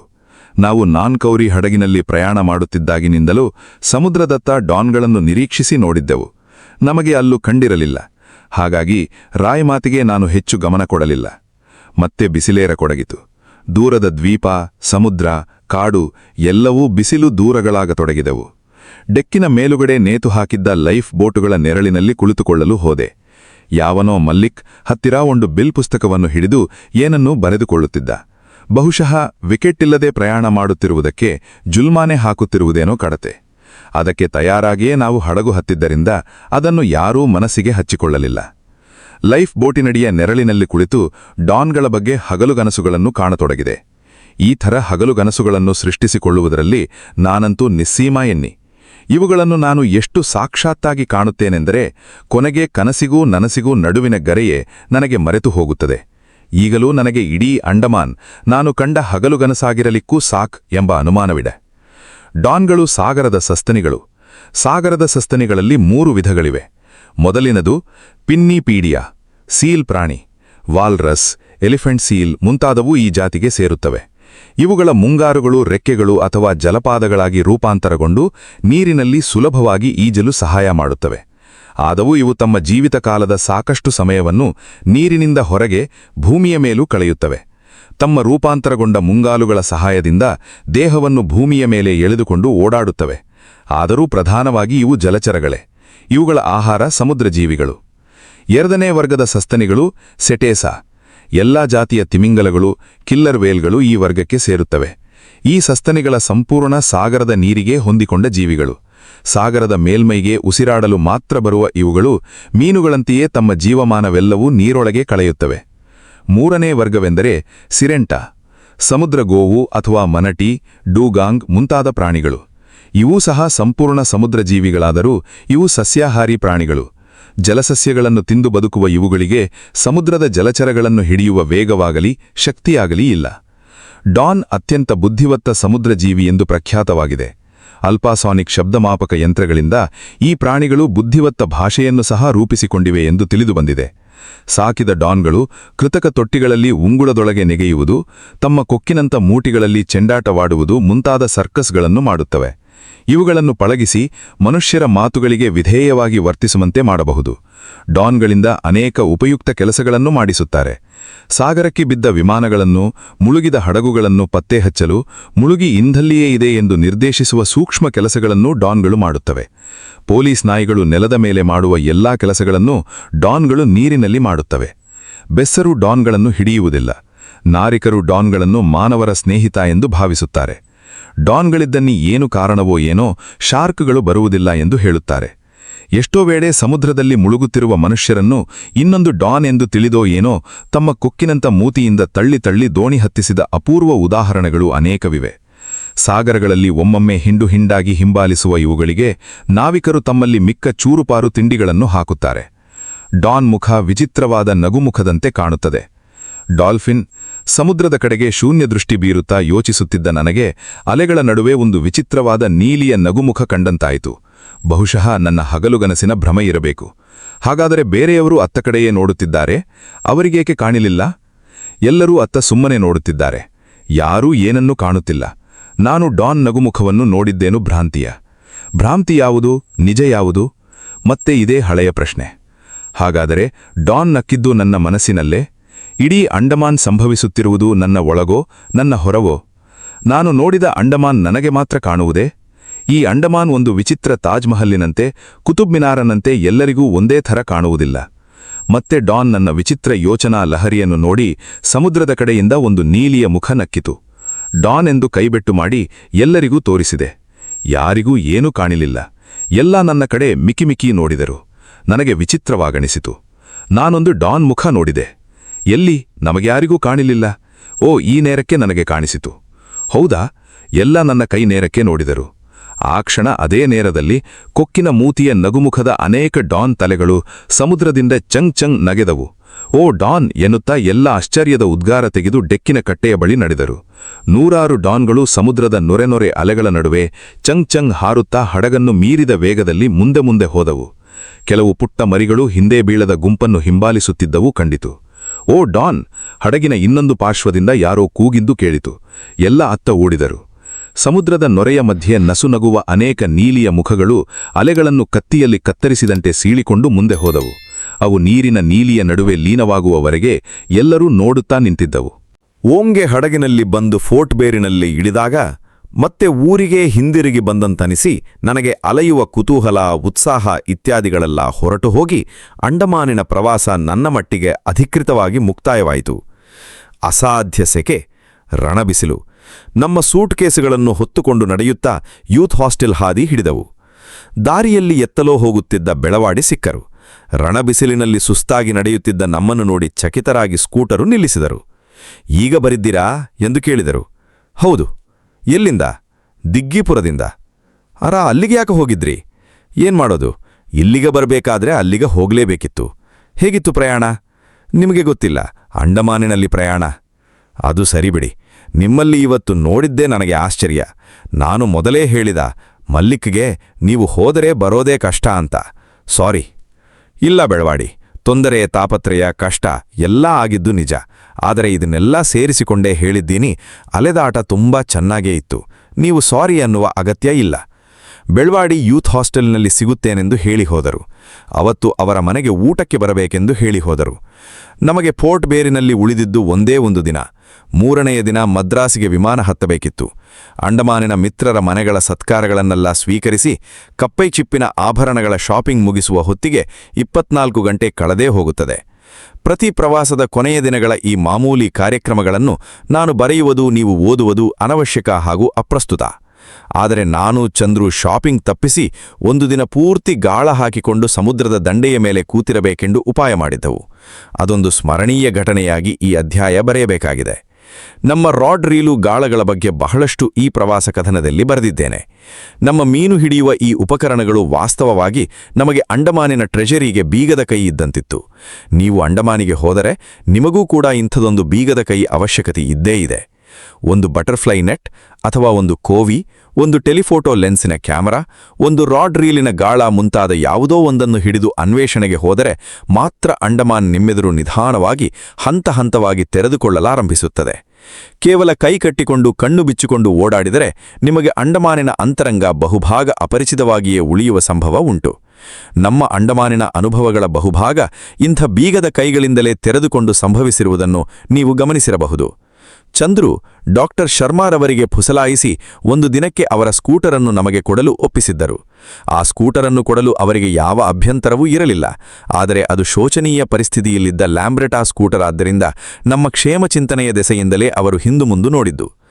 ನಾನು, ಚಂದ್ರು ಇಬ್ಬರೂ ಒಳ್ಳೆಯ ಮೆಕ್ಯಾನಿಕ್ಗಳು ಸಹ ಎಂದು ಹೇಳಿ ಅವರಿಗೆ ಧೈರ್ಯ ತುಂಬಿ, ಅದು ಎಂಥ ಥರ ಕೊಡುವ ದ್ವಿಚಕ್ರವಾಹನವಾದರೂ ಅದನ್ನು ಪಳಗಿಸುವ ಶಕ್ತಿ ನಮಗಿದೆ ಎಂದು ಅವರಿಗೆ ಆಶ್ವಾಸನೆ ಕೊಟ್ಟೆವು. ಶರ್ಮಾ ಮಾರನೆಯ ದಿನ ಬೆಳಿಗ್ಗೆಯೇ ಅವರ ಸ್ಕೂಟರನ್ನು ಯೂತ್ ಹಾಸ್ಟೆಲಿನ ಎದುರು ನಿಲ್ಲಿಸಿದರು. ಆ ಸ್ಕೂಟರಿನ ದುರ್ವರ್ತನೆಯ ಪಟ್ಟಿ ಕೊಟ್ಟರು. ಬ್ರೇಕ್ ಹಾಕಿದರೆ ಹಿಡಿದ ಬ್ರೇಕ್ ಮತ್ತೆ ಬಿಡುವುದೇ ಇಲ್ಲ. ಕಾರ್ಬೊರೇಟರಿನಲ್ಲಿ ಪೆಟ್ರೋಲ್ ತುಂಬಿ ತುಳುಕಿ ಸ್ಟಾರ್ ಆಗಲು ತೊಂದರೆ ಕೊಡುತ್ತದೆ. ಗೇರುಗಳು ಆಗಾಗ ಸ್ಲಿಪ್ ಆಗುತ್ತದೆ, ಇತ್ಯಾದಿ ಇತ್ಯಾದಿ. ಇವ್ಯಾವೂ ನಾವು ತಿಳಿಯದ ಕಾಯಿಲೆಗಳಾಗಿರಲಿಲ್ಲ. ನಮ್ಮ ಸ್ಕೂಟರ್ಗಳೇ ಬೇಕಾದಷ್ಟು ಸಾರಿ ಇಂಥ ಕಳ್ಳಾಟಗಳನ್ನು ತೆಗೆದು ನಮ್ಮಿಂದ ಸರಿಯಾಗಿ ಬುದ್ಧಿ ಕಲಿತಿದ್ದವು. ನಮಗೆ ವಾಸ್ತವವಾಗಿ ಸಮಯ ಇರಲಿಲ್ಲ. ಇಲ್ಲದಿದ್ದರೆ ಅದನ್ನು ಬಿಚ್ಚಿ ಅಲ್ಲೇ ರಿಪೇರಿ ಮಾಡಿಕೊಡುತ್ತಿದ್ದವು. ನಾನು, ಚಂದ್ರು ರೀಲುಗಳನ್ನು, ರಾಡ್ಗಳನ್ನು ಬಗಲಿಗೆ ಹಾಕಿಕೊಂಡು ಮೀನು ಮಾರ್ಕೆಟ್ಟಿಗೆ ಓಡಿದ್ದವು. ಗಾಳಕ್ಕೆ ಚುಚ್ಚಲು ಪುಡಿ ಮೀನು, ಸೀಗಡಿಗಳನ್ನು ಹುಡುಕಿದವು. ಮಿಕ್ಕ ಗೆಳೆಯರೆಲ್ಲರೂ ತಾವು ಕೊಳ್ಳಬೇಕಾದ ವಸ್ತುಗಳ ಪಟ್ಟಿ ಮಾಡಿಕೊಳ್ಳುತ್ತಿದ್ದರು. ನಾವು ಚಿಡಿಯಾ ಟಾಪಿಗೆ ಹೋಗಬೇಕೆಂದು ಯೋಚಿಸಿದ್ದವು. ನಾವು ಬಂದ ಮೊದಲಿನಲ್ಲಿ ಚಂದ್ರೂಗೆ ಅಲ್ಲಿಯೇ ನೀಲಿಯ ಮೀನು ದಾರ ತುಂಡು ಮಾಡಿ ಕೈಕೊಟ್ಟಿದ್ದು. ಅದು ಅಲ್ಲಿಯೇ ಮತ್ತೆ ಚಂದ್ರು ಗಾಳ ಹಿಡಿದು ತುಂಡು ಮಾಡಲು ಕಾದಿರುತ್ತದೆ ಎನ್ನುವಂಥ ಭಾವಿಸಿಕೊಂಡು ಚಂದ್ರು ಅಲ್ಲಿಗೇ ಹೋಗೋಣೆಂದು ಒತ್ತಾಯಿಸಿದರು. ಹೋಗಿ ಬರಲು ಸಾಕಾಗುವಷ್ಟು ಪೆಟ್ರೋಲನ್ನು ಸ್ಕೂಟರಿಗೆ ತುಂಬಿಸಿಕೊಂಡು ಕೊಂಚ ಬ್ರೆಡ್ಡು ಬನ್ನುಗಳನ್ನು ನಮಗೆ ಕಟ್ಟಿಸಿಕೊಂಡು ಚಿಡಿಯಾ ಟಾಪಿಯ ಹಾದಿ ಹಿಡಿದವು. ಸ್ಕೂಟರು ನಮಗೆ ಯಾವ ತೊಂದರೆಯನ್ನೂ ಕೊಡದ ಮೂಗುದಾರ ಹಾಕಿದ ಎತ್ತಿನ ತರ ಹೇಳಿದ ಹಾಗೆ ಕೇಳಿತು. ಸುಮಾರು ಮುಕ್ಕಾಲು ದಾರಿ ಸವೆಸಿದ ನಂತರ ದಾರಿ ಸಮುದ್ರದ ಪಕ್ಕದಲ್ಲೇ ಸಾಗುತ್ತಿತ್ತು. ಸಮುದ್ರಕ್ಕೆ ಗಾಳ ಬೀಸಲು ಅತ್ಯಂತ ಪ್ರಶಸ್ತವಾದ ಸ್ಥಳಗಳು ಅನೇಕವು ನಮಗೆ ಕಂಡವು. ಬಸ್ಸಿನಲ್ಲಿ ಚಿಡಿಯಾ ಟಾಪಿಗೆ ಹೋಗುತ್ತಾ ಆ ಬಂಗಾಳಿಯೊಡನೆ ಜಗಳದಲ್ಲಿ ಕಾಲ ಕಳೆದಿದ್ದರಿಂದ ಇವುಗಳತ್ತ ನಮಗೆ ಹೋದ ಸಾರಿ ಗಮನ ಹರಿಸಲಾಗಲಿಲ್ಲ. ಅಲ್ಲೊಂದು ಕಡೆ ಬಂಡೆಗಳ ಕೊರಕಲುಗಳೆಡೆಯಲ್ಲಿ ಸಮುದ್ರ ಆಳವಾಗಿ ಒಳನುಗ್ಗಿತ್ತು. ಇಲ್ಲೊಂದು ಸ್ವಲ್ಪ ಪ್ರಯತ್ನ ಮಾಡಿ ನೋಡೋಣವೇ ಎಂದು ಚಂದ್ರು ಕೇಳಿದರು. ನನಗೂ ಹಾಗೇ ಅನ್ನಿಸಿತು. ಆದರೆ ಅದರೊಡನೆಯೇ ಇಲ್ಲಿ ಇಳಿದರೆ ಮುಂದಕ್ಕೆ ನಾವು ಹೋಗುವುದು ಅಸಂಭವ ಎಂದನ್ನಿಸಿತು. ದೊಡ್ಡ ಬೆಟ್ಟದಂತಿದ್ದ ದಂಡೆಯ ಮೇಲೆ ಸ್ಕೂಟರನ್ನು ನಿಲ್ಲಿಸಿ ಕೆಳಕ್ಕೆ ಇಳಿದಿಳಿದು ಸಮುದ್ರದ ದಂಡೆ ತಲುಪಿದವು. ಸಮುದ್ರದ ದಂಡೆಯಲ್ಲಿ ನಾವು ಕಳೆದ ಮುಂದಿನ 4-6 ಗಂಟೆಗಳ ಪ್ರತಿಯೊಂದು ಕ್ಷಣವೂ ಸೋಲಿನ, ಹತಾಶೆಯ, ಎದೆನಡುಗಿಸುವ ರೋಮಾಂಚನದ ಕ್ಷಣಗಳಾಗಿದ್ದವು. ನಾವು ಅಲ್ಲಿಂದ ಮುಂದಕ್ಕೆ ಚಿಡಿಯಾ ಟಾಪಿಗೆ ಹೋಗಲು ಸಾಧ್ಯವಾಗಲೇ ಇಲ್ಲ. ಕರಗಿ ನೀರಾದ ಪಚ್ಚೆಯಂತೆ ಸಮುದ್ರ ಹಸಿರಾಗಿತ್ತು. ಹೊಂಬಿಸಿಲಿನ ಕಿರಣಗಳನ್ನು ಪ್ರತಿಕರಿಸಿ ಅಲೆಗಳು ಹೊಳೆಯುತ್ತಿದ್ದವು. ಕತ್ತಿಗೆ ಕತ್ತಿ ತಾಗಿ ಏಳುವ ಕಿಡಿಗಳಂತೆ ಅಲೆಗಳ ನೆತ್ತಿಯಿಂದ ನೀರಿನ ತುಂತರುಗಳು ಸಿಡಿದವು. ದಂಡಗಳ ಮೇಲೆ ಕಲ್ಲಿನ ಕೊರಕುಲುಗಳಲ್ಲಿ ನಿಂತಿದ್ದ ಹೊಂಡಗಳಲ್ಲಿ ಬಣ್ಣ ಬಣ್ಣದ ವಿಚಿತ್ರ ಆಭರಣಗಳಂತೆ ಹವಳದ ರಚನೆಗಳು ಹೊಳೆಯುತ್ತಿದ್ದವು. ಅವುಗಳೊಳಗೂ ಚಿಕ್ಕ ಮೀನುಗಳು ಕಣಕ್ಮಿಣಕ್ಕೆಂದು ಮಿನುಗಿ ಈಜಾಡಿದವು. ಇವುಗಳಿಂದೆಲ್ಲ ಇನ್ನಷ್ಟು ಸ್ಫೂರ್ತಿಗೊಂಡು ಗಾಳ, ದಾರ, ರೀಲುಗಳನ್ನು ರೆಡಿ ಮಾಡಿಕೊಳ್ಳತೊಡಗಿದ ನಮಗೆ ಅದ್ದಿನ ನಮ್ಮ ಆತ್ಮಾಭಿಮಾನಕ್ಕೆ ಪೆಟ್ಟು ಬೀಳುವ ದಿನವಾದೀತೆ ಎಂದು ಅನಿಸಲಿಲ್ಲ. ಮಿರುಗುವ ಸಮುದ್ರದ ಹವಳದ ದಂಡೆಯ ಮೇಲೆ ಕುಳಿತು ನಾನು ಅದೇ ಸಮಯದಲ್ಲಿ ಫೋರ್ಟ್ ಬೇರಿನ ಅಂಗಡಿ ಬೀದಿಗಳಲ್ಲಿ ತಿರುಗುತ್ತಿರುವ ಇತರ ಗೆಳೆಯರ ಬಗ್ಗೆ ಕನಿಕರದಿಂದ ಯೋಚಿಸಿದೆ. ನನಗಿಂತ ಮೊದಲೇ ಬೇಗನೆ ಗಾಳ ರೆಡಿ ಮಾಡಿ ಚಂದ್ರು ಸಮುದ್ರಕ್ಕೆ ಬೀಸಿ ಕುಳಿತಿದ್ದರು. ನಾನು ಏನೋ ಯೋಚಿಸುತ್ತಾ ಅನ್ಯಮನಸ್ಕನಾಗಿ ಅತ್ತ ನೋಡುತ್ತಿದ್ದೆ. ಚಂದ್ರು ಗಾಳದ ದಾರ ಮಿಂಚು ಹೊಡೆದಂತೆ ಬಿಗಿಯಾಯಿತು. ನಾನು ನನ್ನ ಕೈಯಲ್ಲಿದ್ದುದನ್ನು ಕೆಳಗಿಟ್ಟು ಏಳುವಷ್ಟರಲ್ಲಿ, ಸಾರ್, ಎಂಥದ್ದೋ ಏಳಿತಾ ಇದೆ ಎಂದು ಸಮುದ್ರದ ಕಡೆಗೆ ನೋಡುತ್ತಾ ಚಂದ್ರು ಕೂಗಿದರು. ಅವರ ಫಿಶಿಂಗ್ ರಾಡ್ ಕಾಮನ್ ಬಿಲ್ಲಿನಂತೆ ಬಗ್ಗಿತು. ನೋಡಿ, ದಾರ ಹೋಗ್ತಾ ಇದೆ ಎಂದರು. ಬಿಗಿ ಮಾಡಿದ್ದ ಅವರ ರೀಲಿನಿಂದ ದಾರ ಪರಪರ ಸದ್ದು ಮಾಡುತ್ತಾ ಬಿಚ್ಚಿಕೊಳ್ಳುತ್ತಿತ್ತು. ಯಾವುದೋ ಮೀನು ಅನಾಯಾಸವಾಗಿ ದೂರ ಸಮುದ್ರದ ಕಡೆಗೆ ಅವರ ದಾರವನ್ನು ಎಳೆದೊಯ್ಯುತ್ತಿತ್ತು. ಏನ್ರೀ, ಇಷ್ಟೊಂದು ಸಲೀಸಾಗಿ ಕೊಡ್ತಿದ್ದೀರಾ? ದಾರದ ಡ್ರ್ಯಾಗ್ ಇನ್ನೊಂದು ಸ್ವಲ್ಪ ಬಿಗಿ ಮಾಡ್ರಿ ಎಂದು ಕೂಗಿದೆ. ಚಂದ್ರು ಡ್ರ್ಯಾಗ್ ಬಿಗಿ ಮಾಡುತ್ತಲೂ ಆ ಮೀನಿಗೆ ಇನ್ನೂ ಕೊಂಚ ರೇಗಿತೆ ಎಂದು ಕಾಣುತ್ತದೆ. ಇನ್ನೂ ಬಲವಾಗಿ ಲೈನನ್ನು ಎಳೆದುಕೊಂಡು ಹೊರಟಿತು. ರೀಲು ಗಿರ್ರನೆ ಫ್ಯಾನ್ನ ತರ ತಿರುಗುತ್ತಾ ದಾರ ಕೊಡಲಾರಂಭಿಸಿತು. ರೀಲಿಗೆ ಸುತ್ತಿದ್ದ 200 ಮೀಟರಿನ ದಾರದಲ್ಲಿ ಅರ್ಧ ದಾರ ಆಗಲೇ ಸಮುದ್ರದೊಳಗೆ ಹೋಗಿಯಾಗಿತ್ತು. ಅವ ಮೀನು ಹಿಡಿಯುವ ನಮ್ಮ ರೀಲುಗಳ ರಚನೆ ಮತ್ತು ಅವು ಕೆಲಮಾಡುವ ರೀತಿಯ ಬಗ್ಗೆ ನಿಮಗೆ ಕೊಂಚ ತಿಳಿಸುವುದು ಒಳ್ಳೆಯದು. ನಮ್ಮ ಗಾಳಗಳಿಗೆ ಪುಡಿಮೀನು ಚುಚ್ಚಿ ಸಮುದ್ರಕ್ಕೆ ಬೀಸಿ ಎಸೆದಾಗ ದಡದಿಂದ ಸುಮಾರು 30 ಮೀಟರ್ ದೂರ ಸಮುದ್ರದೊಳಗೆ ಹೋಗಿ ಬೀಳುತ್ತದೆ ಎಂದು ಇಟ್ಟುಕೊಳ್ಳೋಣ. ಆಗ ನಾವು ನಮ್ಮ ರೀಲುಗಳಿಗೆ 25 ಕೆಜಿ ತೂಕ ತಡೆಯುವ ದಾರ ಹಾಕಿದ್ದೇವೆ ಎಂದಿಟ್ಟುಕೊಳ್ಳಿ. ಆ ರೀಲಿನ ಡ್ರ್ಯಾಗ್ ಅನ್ನು 25 ಕೆಜಿಗೆ ಸರಿಯಾಗಿ ಬಿಗಿ ಮಾಡಿರುತ್ತೇವೆ. ಮೀನು 25 ಕೆಜಿಗಿಂತಲೂ ಹೆಚ್ಚಿನ ತೂಕ ಬಿಟ್ಟು ಎಳೆದರೆ ದಾರ ತುಂಡಾಗುವುದರ ಬದಲು ರೀಲು 25 ಕೆಜಿ ಬಿಗಿಯಲ್ಲಿ ದಾರ ಬಿಡತೊಡಗುತ್ತದೆ. ನೊಗ ಹೊತ್ತ ಎತ್ತು ಗಾಡಿಯನ್ನು ಎಳೆಯುವಂತೆ ಅಷ್ಟು ಬಿಗಿಯಲ್ಲಿ ಮೀನು ದಾರವನ್ನು ಎಳೆದೊಯ್ಯಬೇಕಾಗುತ್ತದೆ. ರೀಲಿನ ದಾರ ಖರ್ಚಾಗುವಷ್ಟು ದೂರ ಅಷ್ಟು ಬಿಗಿಯಲ್ಲಿ ದಾರ ಎಳೆದೊಯ್ಯಲಾರದೆ ಮೀನು ಸುಸ್ತಾಗುತ್ತದೆ. ಎಷ್ಟೋ ಸಾರಿ ಹಿಂದಿರುಗಿ ದಡದತ್ತ ಬರುತ್ತದೆ, ಮತ್ತೆ ಎಳೆದೊಯ್ಯುತ್ತದೆ. ಬಲಶಾಲಿಗಳಾದ ಮೀನುಗಳು ಗಂಟೆಗಟ್ಟಲೆ ಸೆಣಸಾಡಿ ನಮ್ಮನ್ನೇ ಸುಸ್ತು ಮಾಡುತ್ತವೆ. ನಾವು ಗಾಬರಿಯಲ್ಲಿ ಯಾಬಿರ್ರಿ ಎಳೆದಾಡಿದ್ದರೆ ದಾರ ತುಂಡು ಮಾಡಿ ಮೀನು ಪರಾರಿಯಾಗುತ್ತದೆ. ಆದರೆ ಅವತ್ತು ಚಂದ್ರುಗೆ ಆಗಾಗಲಿಲ್ಲ. ಮೀನನ್ನು ಅಡಿಸುವ ಅವಕಾಶವೇ ಸಿಕ್ಕಲಿಲ್ಲ. ಮುಕ್ಕಾಲು ದಾರ ಮುಗಿಯುತ್ತಾ ಬಂದರೂ ಕೂಡ ಆ ಮೀನಿನ ಶಕ್ತಿ ಮತ್ತು ವೇಗಗಳು ಹೆಚ್ಚೆ ವಿನಃ ಕಡಿಮೆಯಾಗಲಿಲ್ಲ. ದಾರ ಮುಗಿಯುತ್ತಾ ಬಂದಂತೆ ಚಂದ್ರು ಗಾಬರಿ ಹೆಚ್ಚಾಗಿತ್ತೆ ಹೋಯಿತು. ದಾರ ಏನ್ ಮಾಡೋದು ಸಾರೀಗ? ಯಾಕ್ರಿ, ಏನಾಯ್ತು? ದಾರ ಮುಗೀತಾ ಬಂತು. ದಾರ ದೂರದಲ್ಲೆಲ್ಲೋ ನೀರಿಗೆ ತಾಗಿ ಸಮುದ್ರದೊಳಗೆ ಹೋಗಿತ್ತು. ಏನ್ ಮಾಡೋದು ಸಾರ್? ಮತ್ತೆ ಚಂದ್ರು ಕೂಗಿದರು. ಏನು ಮಾಡುವುದು? ಏನೂ ಮಾಡುವ ಹಾಗಿರಲಿಲ್ಲ. ಅಂಡಮಾನಿನಲ್ಲಿ ಇಂಥ ದೃಶ್ಯ ಮೀನುಗಳು ನಮ್ಮ ಗಾಳಕ್ಕೆ ಗಂಟು ಬೀಳುತ್ತವೆ ಎಂದು ಮೊದಲೇ ಸೂಚನೆ ಕೊಟ್ಟಿದ್ದರೆ ಏನಾದರೂ ಮಾಡಬಹುದೇತೆನ್ನೋ. ಈಗಂತೂ ಏನು ಮಾಡಬೇಕೆಂದು ನನಗೆ ಹೊಳೆಯಲಿಲ್ಲ. ದಾರ ಮುಗಿಯುತ್ತಾ ಕೊನೆಯ 4-6 ಸುತ್ತುಗಳು ಮಾತ್ರ ಉಳಿದಿದ್ದವು. ಚಂದ್ರು ಗಾಬರಿ ಮಿಗಿಲಾಗಿ ದಾರ ಇನ್ನೂ ಕೊಂಚ ಬಿಗಿ ಮಾಡಿದರು. ದಾರ ಪಟಾರೆಂದು ಗಾಳದ ಬಡಿ ತುಂಡಾಯಿತು. ಅಷ್ಟು ದಾರವೂ ಬಂದು ಚಂದ್ರು ಮೈಮೇಲೆ ಗೋಜಲುಮಾಗಿ ಬಿತ್ತು. ಚಂದ್ರು ಮುಖದಲ್ಲಿ ಕಳವಳ, ದಿಗ್ಧಾಂತ. ಯಾಕೆಂದರೆ ನಾನು ಚಂದ್ರುಗಿಂತ ಹೆಚ್ಚು ಆತ್ಮವಿಶ್ವಾಸದಿಂದ ಇದ್ದೆ. ನನ್ನ ರೀಲಿಗೆ ಪಶ್ಚಿಮ ಜರ್ಮನಿಯ ಬ್ರೂನೋ ಕಂಪನಿಯ ದಾರ ಹಾಕಿದ್ದೆ. ಆ ದಾರದಲ್ಲಿ ಸಾಕಷ್ಟು ದೊಡ್ಡ ಮಹಾಶೀರ್ ಮೀನುಗಳನ್ನೆಲ್ಲ ಆಡಿಸಿ ಸೋಲಿಸಿದ್ದೆ. ಹೀಗಾಗಿ ಸ್ವಲ್ಪ ಜಾಗ್ರತೆ ವಹಿಸಿದರೆ ಈ ಅಂಡಮಾನ್ ಮೀನುಗಳನ್ನು ದಾರಿಗೆ ತರಬಹುದು ಎಂದು ಯೋಚಿಸಿದೆ. ಸಮುದ್ರದೊಳಗೆ ಚಾಚಿಕೊಂಡಿದ್ದ ಒಂದು ಎತ್ತರವಾದ ಬಂಡೆಯಿಂದ ಗಾಳ ಬೀಸಿ ಎಸೆದೆ. ಸುಮಾರು 40 ಗಜ ಸಮುದ್ರದೊಳಗೆ ಹೋಗಿ ಅಲೆಗಳ ನಡುವೆ ಗಾಳ ಸಮುದ್ರಕ್ಕೆ ತಾಗಿತು. ಗಾಳ ಬೀಳುತ್ತಿದ್ದಂತೆ ಸಮುದ್ರದ ಮೇಲ್ಮೈಯಲ್ಲಿ ಒಂದು ಚಿಕ್ಕ ಆಸ್ಫೋಟನವಾದಂತಾಗಿ ಮಿಂಚಿನ ವೇಗದಲ್ಲಿ ದಾರ ವಿಪರೀತ ಬಿಗಿಯಾಗಿ ತುಂಡಾಯಿತು.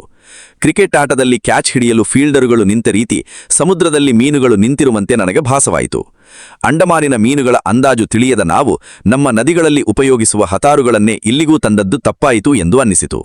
ಅಂಡಮಾನಿನ ಒಂದೆರಡು ಅಂಗಡಿಗಳಲ್ಲಿ ಮೀನು ಹಿಡಿಯುವ ದಾರ ಇಟ್ಟಿದ್ದನ್ನು ನೋಡಿದ್ದವು. ಎಲ್ಲ ಬಟ್ಟೆ ಒಣಗ ಹಾಕುವ ಹಗ್ಗಗಳಷ್ಟು ಬಲವಾಗಿದ್ದವು. ಅವನ್ನು ನೋಡಿ ನಾವು ಆಶ್ಚರ್ಯಪಟ್ಟಿದ್ದವು. ಇಷ್ಟೊಂದು ಬಲವಾದ ದಾರಗಳು ಅನಾವಶ್ಯಕ ಎಂದೇ ನಮ್ಮ ಭಾವನೆಯಾಗಿತ್ತು. ಆದರೆ ಈಗ ಈ ಮೀನುಗಳು ಎಳೆಯುವ ಪರಿಯನ್ನು ನೋಡಿದರೆ ಆ ದಾರಗಳು ಕೂಡ ಇವಕ್ಕೆ ಈಡಲ್ಲ ಎಂದೆನಿಸಿತು. ತೀರಾ ಬಲವಾದ ದಾರ ಹಾಕಿದರೆ ಇವುಗಳು ಎಳೆಯುವ ಹೊಡೆತಕ್ಕೆ ಇಲ್ಲ ನಮ್ಮ ರಾಡು ರೀಲುಗಳು ಪುಡಿಪುಡಿಯಾಗುತ್ತವೆ, ಇಲ್ಲವೇ ನಮ್ಮನ್ನೇ ಇವು ಸಮುದ್ರದೊಳಕ್ಕೆ ಎಳೆದು ಬಿಡುತ್ತವ. ದಡದ ಮೇಲೆ ಮುಂದೇನು ಮಾಡುವುದೆಂದು ಚಿಂತಾಕ್ರಾಂತನಾಗಿ ಯೋಚಿಸುತ್ತಿದ್ದ ನನಗೆ ಈ ಮೀನುಗಳ ರಾಕ್ಷಸ ಶಕ್ತಿ ನೋಡಿ ಗಾಬರಿಯಾಯಿತು. ನಾವು ಸಾಧ್ಯವಾದರೆ ದೋಣಿಯಲ್ಲಿ ಹೋಗಿ ನಡು ಸಮುದ್ರದಲ್ಲಿ ಗಾಳ ಹಾಕಬೇಕೆಂದು ಒಮ್ಮೆ ಯೋಚಿಸಿದ್ದೆವು. ಆದರೆ ಆಗ ಏನಾದರೂ ಇಂಥ ಮೀನುಗಳು ಗಾಳ ನುಂಗಿ ದಾರದ ಸಮೇತ ದೋಣಿಯನ್ನು ಎಳೆದೊಯ್ಯತೊಡಗಿದರೆ ನಾವು ಸಾಗರದ ನಡುವೆ ಅತಂತ್ರರಾಗುತ್ತಿದ್ದೆವೆನ್ನುವುದು ಖಚಿತ ಎನ್ನಿಸಿತು. ನನ್ನ ರೀಲನ್ನು ತೆಗೆದಿಟ್ಟು ನಾನು ತೆಗೆದುಕೊಂಡು ಬಂದಿದ್ದ ರಾಮದಾಸ್ ರೀಲನ್ನು ನನ್ನ ರಾಡಿಗೆ ಜೋಡಿಸಿದೆ. ಹಿಂದಿನ ದಿನ ಅಂಡಮಾನಿನಲ್ಲಿ ಕೊಂಡುಕೊಂಡ ಹೊಚ್ಚ ನೀಲಿಯ ಗಯಾರ್ ಕಂಪನಿಯ ದಾರ ಸುತ್ತಿದ್ದವು. ಅದರಲ್ಲೂ ಸಹ ಈ ಮೀನುಗಳನ್ನು ದಡ ಹತ್ತಿಸಬಹುದೆಂಬ ನಂಬಿಕೆ ನನಗಿರಲಿಲ್ಲ. ಅಂಡಮಾನಿನ ಒಂದೆರಡು ಅಂಗಡಿಗಳಲ್ಲಿ ಮೀನು ಹಿಡಿಯುವ ದಾರ ಇಟ್ಟಿದ್ದನ್ನು ನೋಡಿದ್ದವು. ಎಲ್ಲ ಬಟ್ಟೆ ಒಣಗ ಹಾಕುವ ಹಗ್ಗಗಳಷ್ಟು ಬಲವಾಗಿದ್ದವು. ಅವನ್ನು ನೋಡಿ ನಾವು ಆಶ್ಚರ್ಯಪಟ್ಟಿದ್ದವು. ಇಷ್ಟೊಂದು ಬಲವಾದ ದಾರಗಳು ಅನಾವಶ್ಯಕ ಎಂದೇ ನಮ್ಮ ಭಾವನೆಯಾಗಿತ್ತು. ಆದರೆ ಈಗ ಈ ಮೀನುಗಳು ಎಳೆಯುವ ಪರಿಯನ್ನು ನೋಡಿದರೆ ಆ ದಾರಗಳು ಕೂಡ ಇವಕ್ಕೆ ಈಡಲ್ಲ ಎಂದೆನಿಸಿತು. ತೀರಾ ಬಲವಾದ ದಾರ ಹಾಕಿದರೆ ಇವುಗಳು ಎಳೆಯುವ ಹೊಡೆತಕ್ಕೆ ಇಲ್ಲ ನಮ್ಮ ರಾಡು ರೀಲುಗಳು ಪುಡಿಪುಡಿಯಾಗುತ್ತವೆ, ಇಲ್ಲವೇ ನಮ್ಮನ್ನೇ ಇವು ಸಮುದ್ರದೊಳಕ್ಕೆ ಎಳೆದು ಬಿಡುತ್ತವ. ದಡದ ಮೇಲೆ ಮುಂದೇನು ಮಾಡುವುದೆಂದು ಚಿಂತಾಕ್ರಾಂತನಾಗಿ ಯೋಚಿಸುತ್ತಿದ್ದ ನನಗೆ ಈ ಮೀನುಗಳ ರಾಕ್ಷಸ ಶಕ್ತಿ ನೋಡಿ ಗಾಬರಿಯಾಯಿತು. ನಾವು ಸಾಧ್ಯವಾದರೆ ದೋಣಿಯಲ್ಲಿ ಹೋಗಿ ನಡು ಸಮುದ್ರದಲ್ಲಿ ಗಾಳ ಹಾಕಬೇಕೆಂದು ಒಮ್ಮೆ ಯೋಚಿಸಿದ್ದೆವು. ಆದರೆ ಆಗ ಏನಾದರೂ ಇಂಥ ಮೀನುಗಳು ಗಾಳ ನುಂಗಿ ದಾರದ ಸಮೇತ ದೋಣಿಯನ್ನು ಎಳೆದೊಯ್ಯತೊಡಗಿದರೆ ನಾವು ಸಾಗರದ ನಡುವೆ ಅತಂತ್ರರಾಗುತ್ತಿದ್ದೆವೆನ್ನುವುದು ಖಚಿತ ಎನ್ನಿಸಿತು. ನನ್ನ ರೀಲನ್ನು ತೆಗೆದಿಟ್ಟು ನಾನು ತೆಗೆದುಕೊಂಡು ಬಂದಿದ್ದ ರಾಮದಾಸ್ ರೀಲನ್ನು ನನ್ನ ರಾಡಿಗೆ ಜೋಡಿಸಿದೆ. ಹಿಂದಿನ ದಿನ ಅಂಡಮಾನಿನಲ್ಲಿ ಕೊಂಡುಕೊಂಡ ಹೊಚ್ಚ ನೀಲಿಯ ಗಯಾರ್ ಕಂಪನಿಯ ದಾರ ಸುತ್ತಿದ್ದವು. ಅದರಲ್ಲೂ ಸಹ ಈ ಮೀನುಗಳನ್ನು ದಡ ಹತ್ತಿಸಬಹುದೆಂಬ ನಂಬಿಕೆ ನನಗಿರಲಿಲ್ಲ. ಆದರೂ ಆ ಮೀನುಗಳ ಮುಖವನ್ನಾದರೂ ನೋಡಲು ಪ್ರಯತ್ನಿಸಬೇಕೆಂಬ ಕುತೂಹಲ ನನಗೆ. ಅವು ಶಾರ್ಕುಗಳಿರಬಹುದೇ, ಅಥವಾ ಮರೀನ್ ಟ್ಯೂನಾ ಬ್ಯಾರಾ ಕೂಡ ಇರಬಹುದೇ, ಅಥವಾ ಏನಿರಬಹುದು? ಅಂಡಮಾನಿನ ಪಚ್ಚೆಯ ಬಣ್ಣದ ಸಮುದ್ರದೊಳಗೆ ಗೂಢವಾಗಿ ಕುಳಿತು ನಮಗೆ ಸವಾಲೆಸೆದಿರುವ ಈ ದೈತ್ಯ ಮೀನುಗಳು ಯಾವುದಾದರೂ ಸರಿ, ನಮ್ಮ ದಾರಗಳನ್ನು ಕ್ಷುಲ್ಲಕವಾಗಿ ನೋಡಿ ತುಂಡು ಮಾಡಿ ಎಸೆದ ಅವುಗಳ ಬಗ್ಗೆ ಗೌರವ ಮೂಡಿತು ನಮಗೆ. ಚಂದ್ರು ಗಾಳಕ್ಕೆ ಮತ್ಯಾವುದೋ ಗಡವ ಹಿಡಿದು ಎಳೆಯತೊಡಗಿತು. ಬಿಗಿ ಮಾಡಿದ್ದ ದಾರವನ್ನೇ ಗರಗರ ಎಳೆಯತೊಡಗಿತು. ಕೆಲವೇ ಕ್ಷಣಗಳಲ್ಲಿ ದಾರ ಕಟ್ಟಾಯಿತು. ನಾನು ಮತ್ತೆ ಗಾಳ ಬೀಸಿ ರಾಡು ಹಿಡಿದು ಕುಳಿತಿರಬೇಕಾದರೆ ಚಂದ್ರು ಅವರ ದಾರ ಹಿಡಿದು ಪರೀಕ್ಷಿಸುತ್ತಾ ನನ್ನ ಬಳಿಗ ಬಂದು ದಾರ ತೋರಿಸಿದರು. ಆ ಮೀನುಗಳು ದಾರವನ್ನು ಎಳೆದಾಡಿದ ರಭಸಕ್ಕೆ ರಾಡಿನ ಗೈಡುಗಳ ಮೇಲೆ ದಾರ ತಿಕ್ಕಿ ತಂತಿಯಂತಿದ್ದ ಮಾನೋಫಿಲ್ಮೆಂಟ್ ದಾರ ಜೂಲೆದ್ದು ಸೈಟರ್ ಹಾಕುವ ಉಲ್ಲಂದಾರದಂತಾಗಿತ್ತು. ಲಡ್ಡು ಬಿದ್ದಿದ್ದ ಆ ದಾರದಲ್ಲಿ ಇನ್ನು ಮೀನು ಹಿಡಿಯುವುದು ಕಷ್ಟಸಾಧ್ಯವಾಗಿತ್ತು. ಚಂದ್ರು ಸ್ಥಿತಿ ನೋಡಿ ನನಗೆ ನನ್ನ ಮನಸ್ಕುರಿಯ ಕುಸಿಯತೊಡಗಿತು. ಅದೇ ಸಮಯಕ್ಕೆ ಜೋರಾಗಿ ಅಲೆಯೊಂದು ನುಗ್ಗಿ ಬಂದು ನಮ್ಮ ಬಟ್ಟೆಗಳನ್ನು ಹೊಯ್ದಿತು. ಬೇರೊಂದು ಕಡೆಗೆ ಗಾಳ ಬೀಸೋಣವೆಂದು ದಾರ ಸುತ್ತಲೆತ್ನಿಸಿದೆ. ದಾರ ಬರಲಿಲ್ಲ. ಬಲವಾಗಿ ಎಳೆದೆ, ಜಗ್ಗಲಿಲ್ಲ. ಸಮುದ್ರದ ತಳದ ಯಾವುದೋ ಕಲ್ಲಿಗೆ ಸಿಕ್ಕಿಕೊಂಡಿದೆ ಎಂದೆನಿಸಿತು. ಕುಳಿತವನು ಎದ್ದು ನಿಂತು ದಾರವನ್ನು ಕಲ್ಲಿನಿಂದ ಬಿಡಿಸಲು ಪ್ರಯತ್ನಿಸುತ್ತಾ ಎಳೆದೆ. ಹರಾತಾಗಿ ಸಮುದ್ರದ ತಳದಿಂದ ದಾರಕ್ಕೆ ಎಳೆತ ಶುರುವಾಯಿತು. ಚಂದ್ರು, ಕಲ್ಲಲ್ಲ ಸಾರ್, ಯಾವುದೋ ಮೀನು ಗಾಳ ಹಿಡಿದಿದೆ ಎಂದರು. ಗಾಳ ಕಲ್ಲಿಗೆ ಸಿಕ್ಕಿಕೊಂಡಷ್ಟು ಬಲವಾಗಿ ಯಾವುದೋ ಮೀನು ಹಿಡಿದಿತ್ತು. ನಾನು ಎದ್ದು ನಿಂತು ದಾರ ಎಳೆಯುತ್ತಲೂ ಅದು ಸಮುದ್ರದ ಆಳದ ಕಡೆಗೆ ದಾರ ಎಳೆದುಕೊಂಡು ಚಲಿಸಲಾರಂಭಿಸಿತು. ದಾರ ಬಿಗಿ ಮಾಡಲು ಇನ್ನು ಸಾಧ್ಯವೇ ಇರಲಿಲ್ಲ. ಆಗಲೇ ಅದು ಸಾಕಷ್ಟು ಬಿಗಿಯಾಗಿ ಒಟೀಲಿನ ಶಂತಿಯಂತೆ ಟೊಯ್ ಎಂದು ಸದ್ದು ಮಾಡುತ್ತಿತ್ತು. ಅದನ್ನು ಇನ್ನೂ ಕೊಂಚವೇ ಬಿಗಿ ಮಾಡಿದರೂ ತುಂಡಾಗುತ್ತಿತ್ತು. ಅದು ಸುಮಾರು 3/4 ರೀಲು ದಾರ ಎಳೆದೊಯ್ಯುತ್ತಿರಬೇಕಾದರೆ ಏನೂ ಮಾಡಲು ತೋರದ ರೀಲಿನಿಂದ ಹರಿದು ಹೋಗುತ್ತಿದ್ದ ದಾರವನ್ನು ಸುಮ್ಮನೆ ಕೈಬೆರಳಿನಿಂದ ಮುಟ್ಟಿದೆ ಅಷ್ಟೇ. ಅಷ್ಟಕ್ಕೆ ದಾರ ಪರೀರನೆ ತುಂಡಾಯಿತು. ಕಾಲ ಸರಿಯುತ್ತಾ ಸಂಜೆಯಾಗತೊಡಗಿತು. ಸಮುದ್ರದ ಮೀನುಗಳ ಸವಾಲನ್ನು ಎದುರಿಸಲು ಸಾಧ್ಯವಾಗುವುದಿಲ್ಲ ಎಂದು ನಮಗೆ ಅರಿವಾಯಿತು. ಜಾಗವೇ ಬೇಡ, ಬೇರೆಲ್ಲಾದರೂ ಪ್ರಯತ್ನಿಸೋಣವೆಂದು ಸಮುದ್ರದ ದಂಡೆಯ ಮೇಲೆ ನಡೆಯುತ್ತಾ ಕೊಂಚ ದೂರ ಹೋದೆವು. ಸಮುದ್ರದ ಉಬ್ಬರ ಆರಂಭವಾಯಿತು. ಅಲೆಗಳು ನುರೇಕಾರುತ್ತಾ ದಡದ ಕಡೆಗೆ ನುಗ್ಗಿ ಬರಲಾರಂಭಿಸಿದವು. ಅವುಗಳ ತುಯ್ದಾಟಕ್ಕೆ ಪದೇ ಪದೇ ನಮ್ಮ ಗಾಳಗಳು ಕಲ್ಲುಗಳಿಗೆ ಸಿಕ್ಕಿಕೊಳ್ಳಲಾರಂಭಿಸಿದವು. 2 ಕಡೆ ದೊಡ್ಡ ನೀಲಿ ಮೀನುಗಳು ಚಂದ್ರೂಗಾಳವನ್ನು 2-3 ಸಾರಿ ಅಟ್ಟಿಸಿಕೊಂಡು ಬಂದವು. ಆದರೆ ಅಲೆಗಳ ತುಯ್ದಾಟದಲ್ಲಿ ಅವುಗಳಿಗೆ ಗಾಳ ಹಿಡಿಯಲು ಸಾಧ್ಯವಾಗಲಿಲ್ಲ. ಸ್ಕೂಟರಿನಲ್ಲಿ ನಾವು ತಂದಿದ್ದ ತಿಂಡಿ ಜ್ಞಾಪಕಕ್ಕೆ ಬರುವವರೆಗೂ ಅಲ್ಲೇ ಪ್ರಯತ್ನ ಮಾಡುತ್ತಿದ್ದವು. ಆದರೆ ಹಿಂದಿರುಗುವಾಗ ಆದಲೆ ಕತ್ತಲಾಗತೊಡಗಿತ್ತು. ಬೆಳಗ್ಗೆ ಸಮುದ್ರದ ದಂಡೆಗೆ ಬಂದ ನಮಗೆ ಸಂಜೆವರೆಗೆ ಹೇಗೆ ಕಾಲ ಸರಿಯಿತೋ ಗೊತ್ತಾಗಲೇ ಇಲ್ಲ. ಒಂದೇ ಒಂದು ಮೀನನ್ನಾದರೂ ಸೋಲಿಸಿ ದಡದ ಸಮೀಪಕ್ಕೆ ಬರುವಂತೆ ಸಹ ಮಾಡಲು ನಮ್ಮಿಂದ ಸಾಧ್ಯವಾಗಲಿಲ್ಲ. ಸಮುದ್ರದ ದಂಡೆಯ ಮೇಲೆ ನಿಂತು ತುಂಡು ತುಂಡಾದ ದಾರಗಳೊಂದಿಗೆ ಯೋಚಿಸಿದೆವು. ಗಾಳ ಹಾಕಿ ಮೀನು ಹಿಡಿಯುವವರ ಜೀವನಮಾನದಲ್ಲಿ ಎಲ್ಲೋ ಒಮ್ಮೊಮ್ಮೆ ಸಿಗಬಹುದಾದಂಥ ಅಪೂರ್ವ ಅವಕಾಶ ನಮಗೆ ಸಿಕ್ಕಿತ್ತು. ಮತ್ತಿನ್ನೆಲ್ಲೂ ಹಿಡಿಯಲಾರದಷ್ಟು ದೊಡ್ಡ ಮೀನುಗಳೊಡನೆ ಸಣಸಬಹುದಾದಂಥ ಅವಕಾಶ. ಇನ್ನೊಮ್ಮೆ ನಮ್ಮ ಜೀವನದಲ್ಲಿ ಇಲ್ಲಿಗೆ ಬಂದು ಇದೇ ಸಮುದ್ರದ ತೀರದಲ್ಲಿ ನಿಂತು ಈ ಮೀನುಗಳ ಸವಾಲನ್ನು ಎದುರಿಸುತ್ತೇವೋ ಇಲ್ಲವೋ, ನಾವು ಇವಕ್ಕೆ ಸರಿಯಾಗಿ ತಯಾರಾಗಿ ಬರದೆ ಎಂಥ ಕೆಲಸವಾಯಿತು ಎಂದು ಕೈ ಹಿಸುಕಿಕೊಂಡೆವು. ಸಾವಿರಾರು ಮೈಲಿ ಬಂದು ಅಂಡಮಾನಿನಲ್ಲಿ ಇನ್ನಿಂಗ್ಸ್ ಡಿಫೀಟ್ ಅನುಭವಿಸಿ ವಾಪಸ್ಸು ಹೋಗಬೇಕಲ್ಲ ಎಂದರೆ ದುಃಖವಾಯಿತು. ಇನ್ನೊಂದೇ ಒಂದು ದಿವಸ ಟೈಮ್ ಸಿಕ್ಕಿದ್ದರೆ ಇವಕ್ಕೆ ಸರಿಯಾಗಿ ಬುದ್ಧಿ ಕಲಿಸಬಹುದಿತ್ತು ಸಾರ್. ಫೋರ್ಟ್ ಬ್ಲೇರ್ನಲ್ಲಿ ಸರಿಯಾದ ದಾರ ಕೊಂಡುಕೊಂಡು ಬಂದು ಎಂದರು ಚಂದ್ರು. ಸೋಲೊಪ್ಪಿಕೊಳ್ಳುವುದು ಚಂದ್ರೂಗೆ ಯಾವಾಗಲೂ ಅಸಹನೀಯವಾಗಿತ್ತು. ಆದಷ್ಟು ಬಲವಾದ ದಾರ ಹಾಕಿದಿರಿ ಅನ್ನಿ, ಈ ಮೀನುಗಳು ಸಮುದ್ರಕ್ಕೆ ನಮ್ಮನ್ನೇ ಎಳೆಯುವಂತೆ ಕಾಣ್ಯದೆ ಎಂದೆ ನಾನು. ಮತ್ತೆ ಸ್ಕೂಟರ್ ಹತ್ತಿ ಫೋರ್ಟ್ ಬ್ಲೇರ್ ಕಡೆಗೆ ಮಾರನೇ ದಿನ ಮದ್ರಾಸಿಗೆ ಹೊರಟೆವು. ಬರುತ್ತಾ ದಾರಿಯಲ್ಲಿ ನಾವಿಬ್ಬರು ಇನ್ನೊಮ್ಮೆ ಬಂದರೆ ಎಂಥ ರೀಲುಗಳನ್ನು ದಾರಗಳನ್ನು ತರಬೇಕು, ಹೇಗೆ ಈ ರಾಕ್ಷಸ ಮೀನುಗಳ ದಾಳಿಯನ್ನು ಎದುರಿಸಿ ಬುದ್ಧಿ ಕಲಿಸಬೇಕು ಇತ್ಯಾದಿಗಳನ್ನೆಲ್ಲ ವಿವರವಾಗಿ ಚರ್ಚಿಸಿ ನೀಲಿ ನಕ್ಷೆಯೊಂದನ್ನು ತಯಾರು ಮಾಡಿದೆವು. ನಾಳೆಯೇ ಹಿಂದಿರುಗುತ್ತಿದ್ದೆ ಎನ್ನುವಂತೆ. ಹಸುರಾಗಿದ್ದ ಸಮುದ್ರ ಮುಳುಗುವ ಸೂರ್ಯನ ಕಿರಣಗಳಿಗೆ ಹಳದಿಯಾಗತೊಡಗಿತ್ತು. ಸಮುದ್ರದ ದಂಡೆಯಿಂದಲೇ ರಂಬೆಗಳ ಕೈ ಹಿಡಿದು ಹಬ್ಬಿದ್ದ ದಟ್ಟ ಅರಣ್ಯದ ನಡುವೆ ಓಸುಗುಡಿತು ಗಾಳಿ. ಮೊರೆಯುತ್ತಿದ್ದ ಹಳದಿ ಸಮುದ್ರದೊಳಗಿನ ನಿಶ್ಶಬ್ದದಲ್ಲಿ ನಮ್ಮ ದಾರಗಳನ್ನು ಪುಡಿಪುಡಿ ಮಾಡಿದ ನಿಗೂಢ ಜೀವಿಗಳು ಅಂಡಮಾನಿನ ರಹಸ್ಯಮಯತೆಯನ್ನು ಇನ್ನಷ್ಟು ಉಳ್ಬಣಗೊಳಿಸಿದ್ದವು.